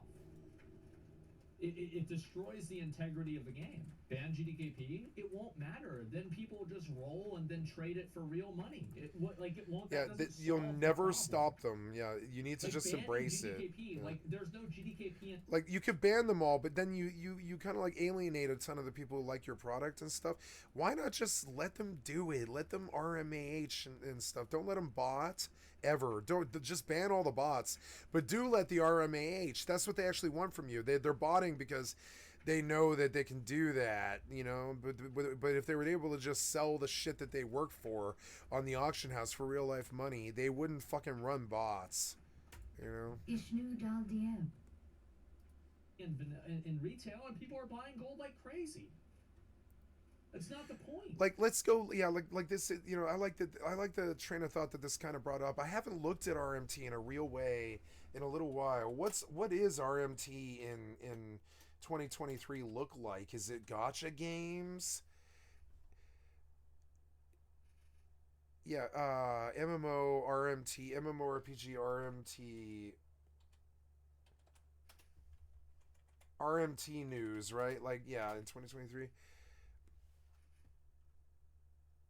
Illegal RMT. So Kira did one about a developer going to prison for fraud, but I'm looking for like any stories about fucking RMT stories, like RMT stories. real money trade stories, right? Not stores, but stories, right? The insane story of the greatest trader of all time. Who's the greatest money maker of all time in the financial market? Okay. Age of Easy Money. Yeah, watch this one. This was super good. I interviewed a New World gold seller inside the money of a real money trading gold farmer. Really? Cyback TV, huh? That's all that popped, huh? Yeah, that's like the only thing that pops. See, nobody even really talks about this stuff either. Unfortunately, I have to pause the stream here because I've got to go to the restroom, but I'll be right back. Not pause the stream, but pause the video. So some social stuff just happened. Wow. While I had the video paused, I got my Mac killed, which is kind of funny. But yeah, I had that Mac for 2 years, I think. I had that Mac for 2 years, and safety finally killed it. So apparently, my old corp didn't like that I was just riding in their systems, just mining their ore. So now what's happening here? Oh yeah, right. I'm out like near like deadly stuff. I have to be careful. So. I wish I could feel something about this, but I don't. I don't feel, like, honestly, getting killed in that crappy mining ship that was worth a fifth of what I just lost meant more to me because they weren't toxic about it. Those guys weren't toxic about it. I can't believe they did an 8-man catalyst gank right there, but Jesus Christ, man. What was that? That was another thing here? Oh, yeah. Standings decreased, yeah. At least, though, I didn't have anything in the clone. It's such a funny day. I want to feel bad about losing this ship, but it took them a 7-man. It's the same sort of sweaty losers, right? It took them a 7-man. Totally dickless, fucking retard, skillless losers who are fucking high sec ganking in 2023 because small penis and small brains, you know? And so, kind of funny. So I want to feel bad about losing that ship, but I don't, because I didn't have anything in the clone. The clone was 1.6 billion, right? But the ship was only 330. Now, just today, I lost 360 million, which isn't shit to me. I have triple in that in liquid right now or whatever, and I have many, many ships as evidenced here. You know, many ships down the line and many ships in the hangar. You know what I'm saying? It doesn't fucking matter. And I always tell myself, and I only lose like 4 ships a year or something like that, and usually not this expensive. I did lose a Gila on the Crimson Harvest event due to a miss target, which was so fucked up. I missed targeted on the Crimson Harvest, and I lost a Gila over that. That was like 1 billion Gila. It was something. It was fucked up. So, and that was bad. And now I lost this 3.3 million today, and then another 60 million on the mining ship I lost earlier today. And it was kind of funny. And so today I evaded a gank in the Mac, and so I moved 9 systems over to some other system. And I didn't know that system. And apparently that was safety's like home system, apparently. And yeah, I don't know. I don't know anything about these EvE nerds and the things that they do. I don't play the game on the same level as them, and I don't care to. And I don't value it either. So I'm sure I did something stupid, but I don't care. That's the difference. Like, I'm just trying to enjoy the game. And I did. Particularly actually enjoyed that gank. It was funny. It took him 7 people. I've experienced 2 7-man ganks today, and which is just retardedly stupid. Which is, it just kind of shows you the state of the game and why it can't cap like 24K. It's because it's full of these toxic idiots who do stupid shit like this in high sec too. They lost all of their ships, all of them. So, but I mean, that's okay. They can go loot my ship for whatever. There was nothing in it. It wasn't even very blingy fit. It was not a bling fit Mac either. It was a cheap Mac. So, like, so whatever, you know, like, that's okay. I feel bad about the loss, but when like I don't know if you guys caught it, but I didn't even want to talk about it. My previous corp bounced me out. They try to solo gank me, or somebody in that corp did. or a stream sniper or somebody, I don't know. But I dodged that one, right? And I knew that at that point the Mac was numbered. I just didn't know how yet. And I was like, well, I'm going to leave the system immediately, which I did. I immediately left the system, right? I'm going to leave the system immediately, which I did. And then I went like nine jumps over, and within 15 minutes a 7-man gang showed up where I was. Their intel was set up on it. I don't know how they knew. I didn't even barely know I was there. And they set up a 7-man gank inside of 15 minutes. I don't really understand that. And so I don't know. I don't know. Grats on the 60 million or whatever loot. It's maybe 100 or something. 100 million loot. Grats on that. Grats on the 20 million they got. Like so. I died today to the tune of 370. But the people who killed me only walked with 100 million, which is piss money. And so grats on that. It's fine. And so then, and that's bitter, but it's like, it's true though. Like honestly, they're just being toxic for piss money because they're losers, and that's why they roll 7 deep, because only losers roll 7 deep like that. I'm sorry, but it really is like that. Only losers roll 7 deep in high sec ganks like that. Real born losers type. I experienced two different crews of I experienced the Poke Ven born set of boomer born losers who will never go anywhere, never touch anyone, and then I met the high sec, and I've met the high sec one before. It was safety. I must have moved to safety's home system or something like that. I don't know what dumb thing I did, but I did something dumb because they were there so quick. And I don't know. I expected to see them maybe in like 3 weeks or something like that. It was more like 3 minutes. So there goes the second ship of the day, equaling about $5 total. I lost $5 cash today. It's like $5 cash. I lost $5 cash today. If you want an increment. And honestly, I gambled more than that yesterday. I gambled more than what I lost yesterday. So and I was successful too. So it's just kind of funny. It's interesting. So the big loss would have been if they got my clone, but they didn't, right? And I realized that the mining in a Mac is fucking stupid. If like, I guess I'm gonna say if I'm gonna solo mine, I'll sit in a procurer. So, because it'll dissuade single catalyst ganks, I think. And on top of it, so I'm just going to do the same exact thing that I did earlier today. I guess I had expensive, I do need to look at the fit. I'm sorry, that was scaring me. I just wanted to see what it was. Let's look at what I lost, but I think I did have, no, not in the Mac. No. Honestly, it's funny too. In the Mac that they got, it was the cheap miners. It was a cheap ship. Look, it's only $219. It wasn't even $330 like I thought. I was like, this is not as expensive as I thought, because I was thinking I had like ore miners on it, right? But no. It was like, $220 maybe. Yeah, and a 0 pod, which frankly, I have made so much money. I've made so many hundreds of millions, something like 700 million with this Mackinac before it finally died. And when it did die, it cost me 220. And you can look at it like that. And on top of it, something about the energy was so fucky today that I didn't get in my clone, because I was like, something's fucky today. There's stinks of loser.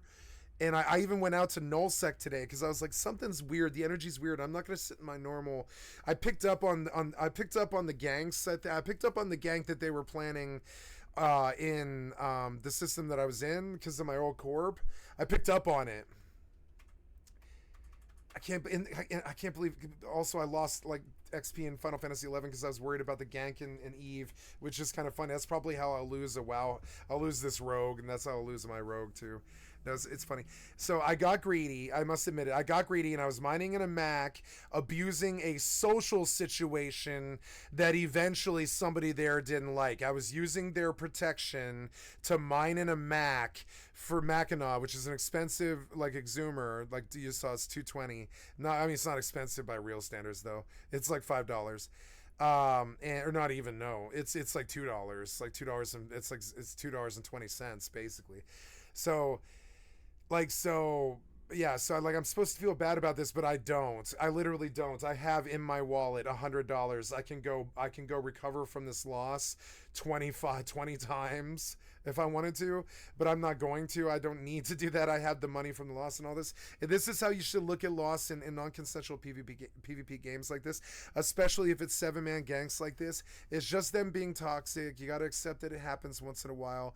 I went to the safety system, I guess, which I don't know. I don't know their fucking weird EvE lore. I don't live on their server. I live on their server, but I don't live and breathe on their forums and pay attention to what's going on in the world. I have no idea what's good and what's bad to do. And that's funny, but I'm still massively successful. You know, I didn't buy a Plex that I didn't earn, like as in bought it with ISK, until 2019 or something like that. I got most of this. Like most of this, not all of it, but most of this without ever buying anything at all. And that's how you know that, and I've lost some ships in my time, but that did not anger me because the real loss would have been the clone. The clone.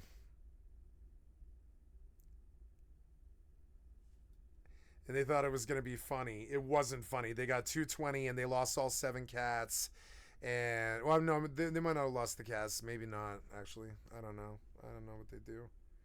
But yeah. Definitely some cats probably died. It took them a while to kill me. But yeah, interesting day in EVE Online. I learned that Saturdays are kind of cancer. And so I modify my approach. I've made more money than I've lost, which is how you should look at EVE Online. It's why I don't cry or whatever. I don't like. It's not that was not a big toy of mine. It was something that I could easily throw away. It's kind of cute. That's why I was doing it. I expected this months and months and months ago, but it just didn't happen. I just kept making money with the Mac. I left Absolute Order 3 months ago, and I just kept making hundreds of millions with the Mac, and I wrote out my social welcome there, so they attempted to gank me, or it was a Stream Sniper, one or the other. The only 2 people with the information that I was there is either Stream Sniper, or they just did, or I had worn out my welcome with their leadership or whatever, and so, and then they knew I was socially abusing them, kind of, because it's the kind of thing I'll do. Like, I knew they wouldn't gank me, not like this, not right away. I knew that I was sticking their minds as a good person for a while, so I hung around on their land, and I farmed in a really expensive set for, it was like 12 weeks.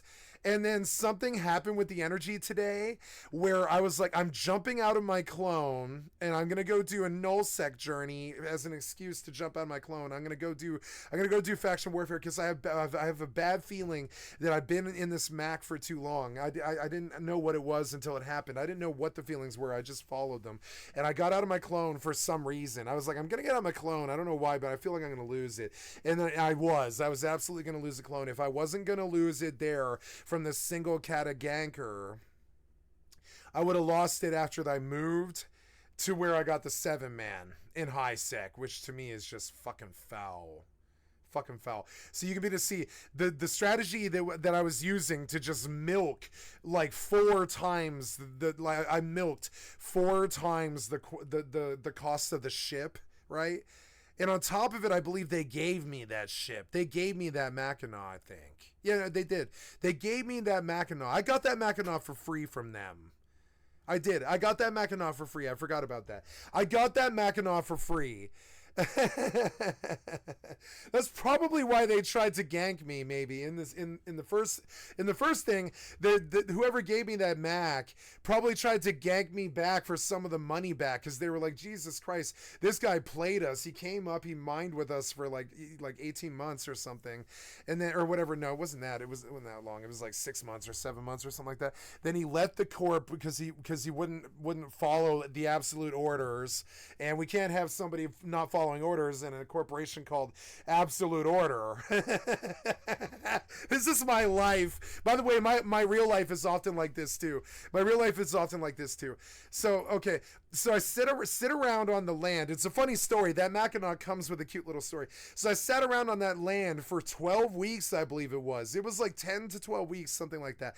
I sat around on their land because I was like, I bet my goodwill is good here. And I bet they'll just drum out anybody who fucks with me. And if it's a single cat, I can probably outlive it, because I've got like so many skill points and all this. And I don't know what's going to happen. And so I was like, well, they gave me the Mac for free. I forgot about this. They gave me the Mac for free. I forgot all about that. So I was like, well, they gave me the Mac for free. I might as well sell everything else they gave me for free, which I did.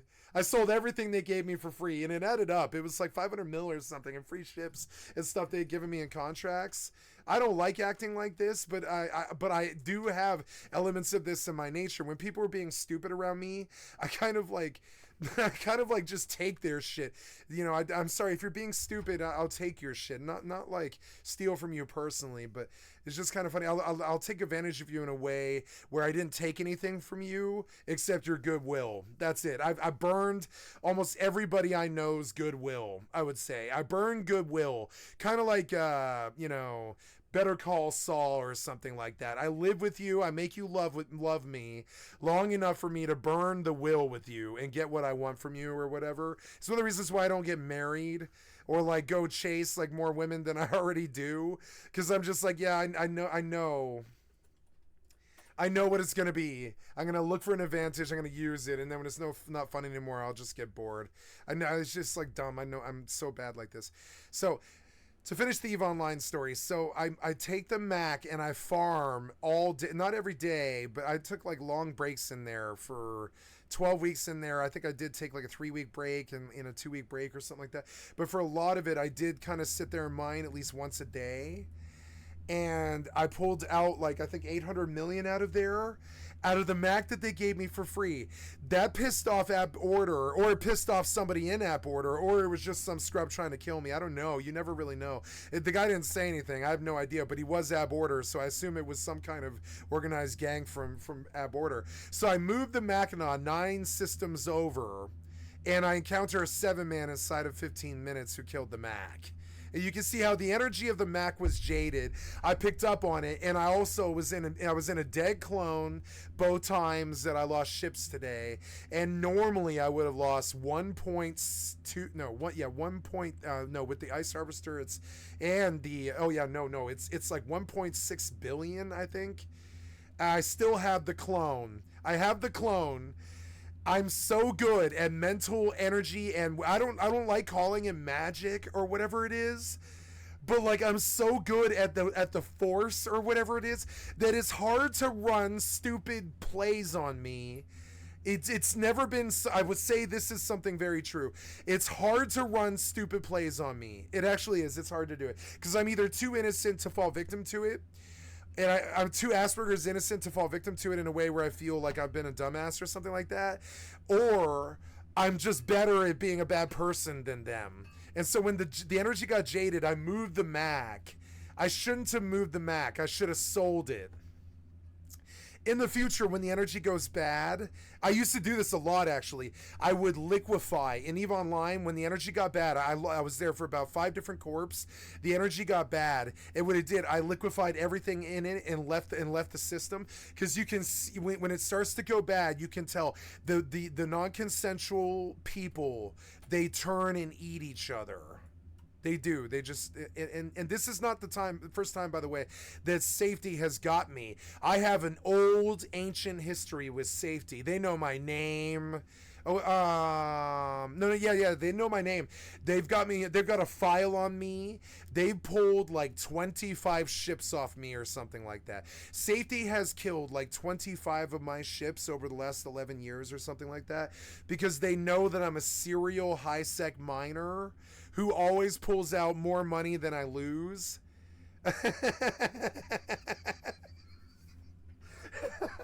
So when I lose the Mac, and it sounds like I'm rationalizing, but I'm really not. I actually don't really care. I made so much money off that free Mac. The free Mac. It's the free Mac story. This is how you actually play these games and have fun, is you just let the fun happen. You could call it a loss, because it was a loss, but not really. It was a free Mac that I made 710 million, I think, or something like that. I don't know. No, just today, it's more than that. I pulled like a bill at least, because like just today I pulled, or sorry, not today, but yesterday I pulled, I don't know, 70 mil, and that was just yesterday. You know what I'm saying? That free Mac, it has bought me a lot of stuff. Like it really has.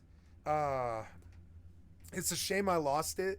And I feel emotional when I lost the ship, not because they hurt me or something, but because it was such a beautiful little Mackinac. It's the best little ship I've ever had.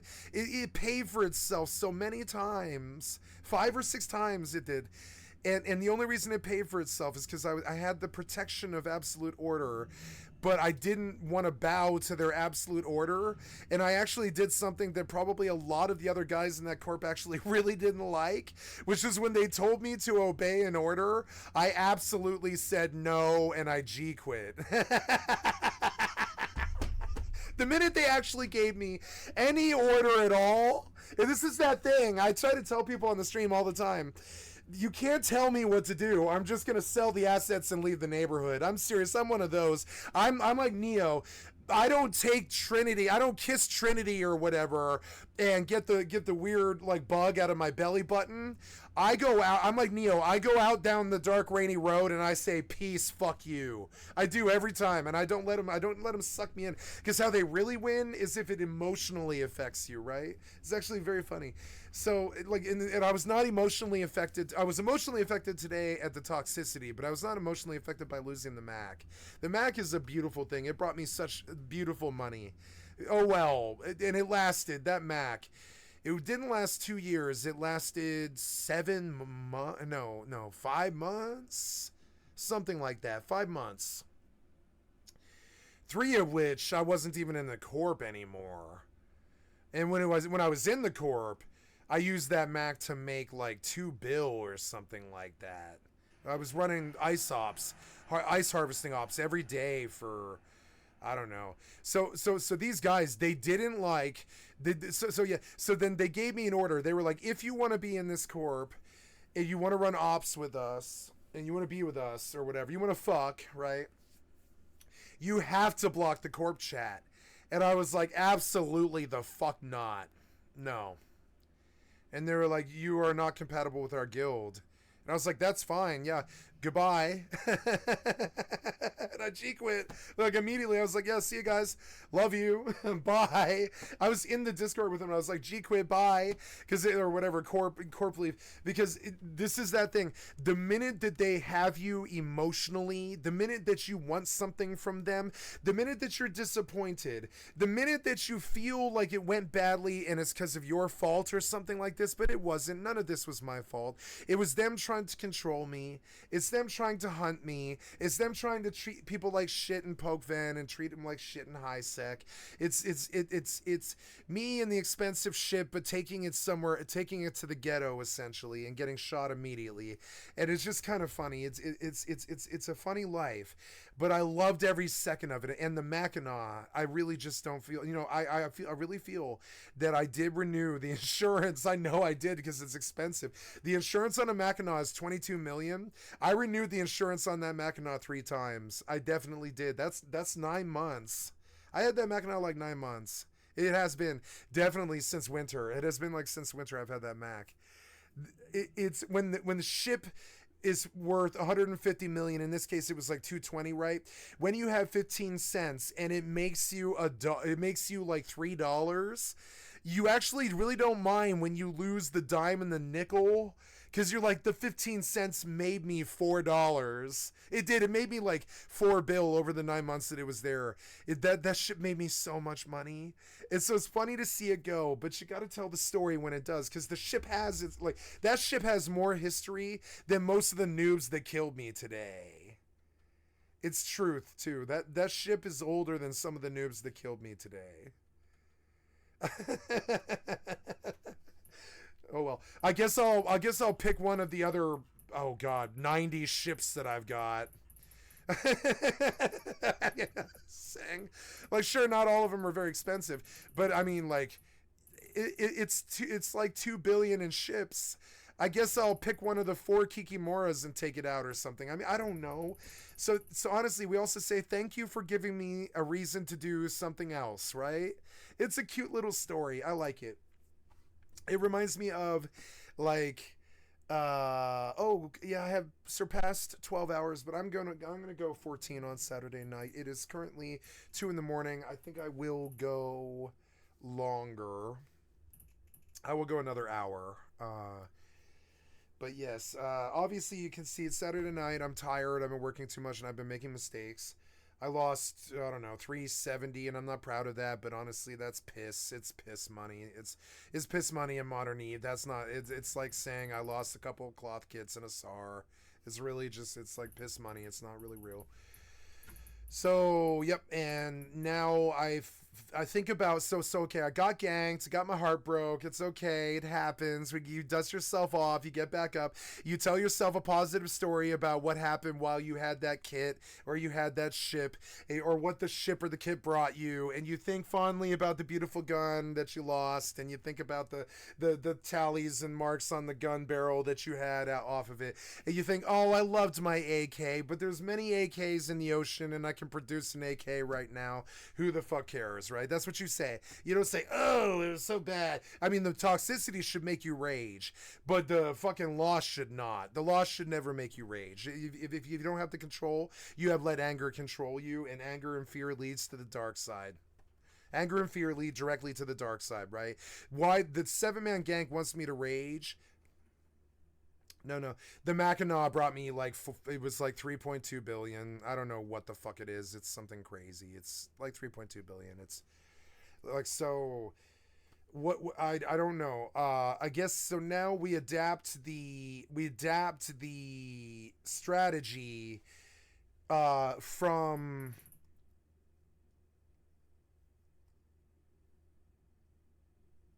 so now we use the information, right? We use the information that we learned. If I go other places, I'm liable to see Safety, right? Safety is a corporation that only ganks high-sec miners and uses an intel to track expensive ships that are moving around, and then they use them to gank people in high-sec with catalyst ganks, and that's what you saw tonight. It's actually an honor to be a victim of theirs, but I've been a victim of theirs like 25 times, and it's always kind of a little soul-crushing. It's like, but I don't really care. I still always make more money than they take, right? So we know that the gank failed in the system that I was in, right? It failed. So that guy's not likely to try again, right? If I go back there, I can take a procurer set up to very cheap procurer. I lost a procurer today. I'm going to rebuy it, right? I lost a procurer today. That's okay. It happens. A lot of bad debt today. I don't know why, but it's okay. Like, you know, I've had many weeks with it and nothing happening, so it's okay. Once in a while, the bear eats you. So yeah, we lost this thing, but I want to buy all for this thing because it was so cheap. It's 25 million. It's a 25 million procurer. Look at it. The drones were expensive, but the fucking rest of it is not. Look, so buy all. I think this is more than 25 million. I'm fairly sure, but yep. And I'll just go right back. Right, you think I'm dumb, but I'm gonna go right back to the scene of the crime where the guy tried to mug me, and I'm gonna stand on the fucking corner because he failed. Right, and I'm gonna stand on the drug corner, and I'm gonna continue to pull his loot in a procurer. No problem. Right. Then yeah, and I'll run mining drones. Yep, I'll run mining drones and souped up drone. Souped up. Yeah, I'll bring 5. I'll bring 4 mining drone. Well, yeah, I'll bring up 4 mining drones and a hobgoblin.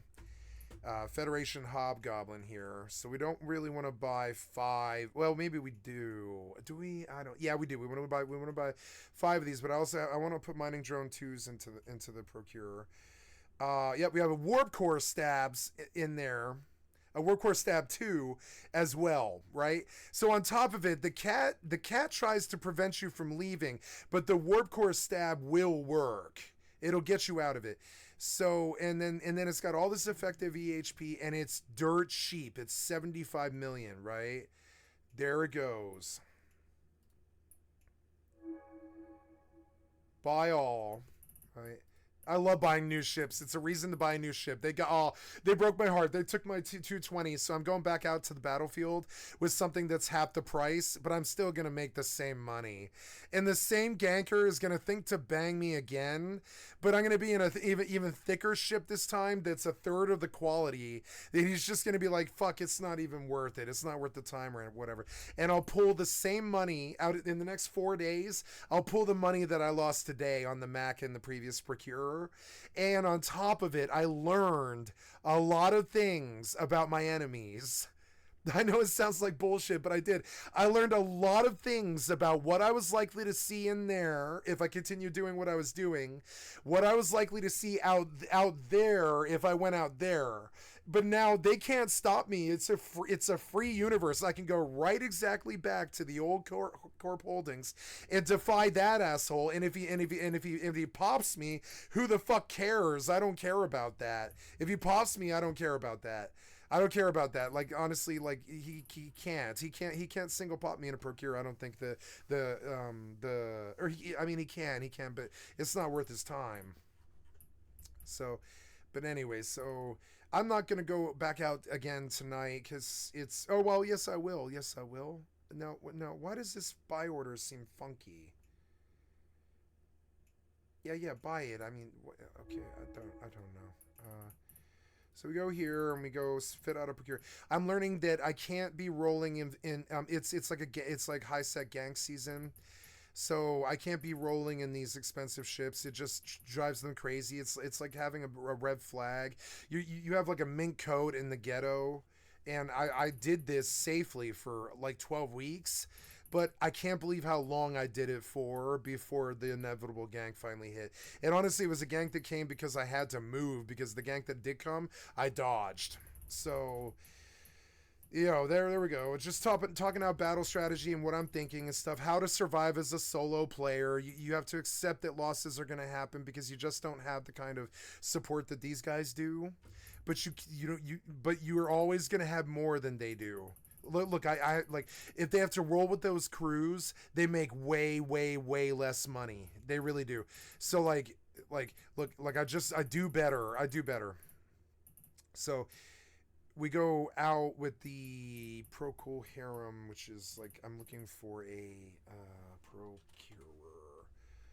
Make active, assemble ship, make active, change name, Procul Harem.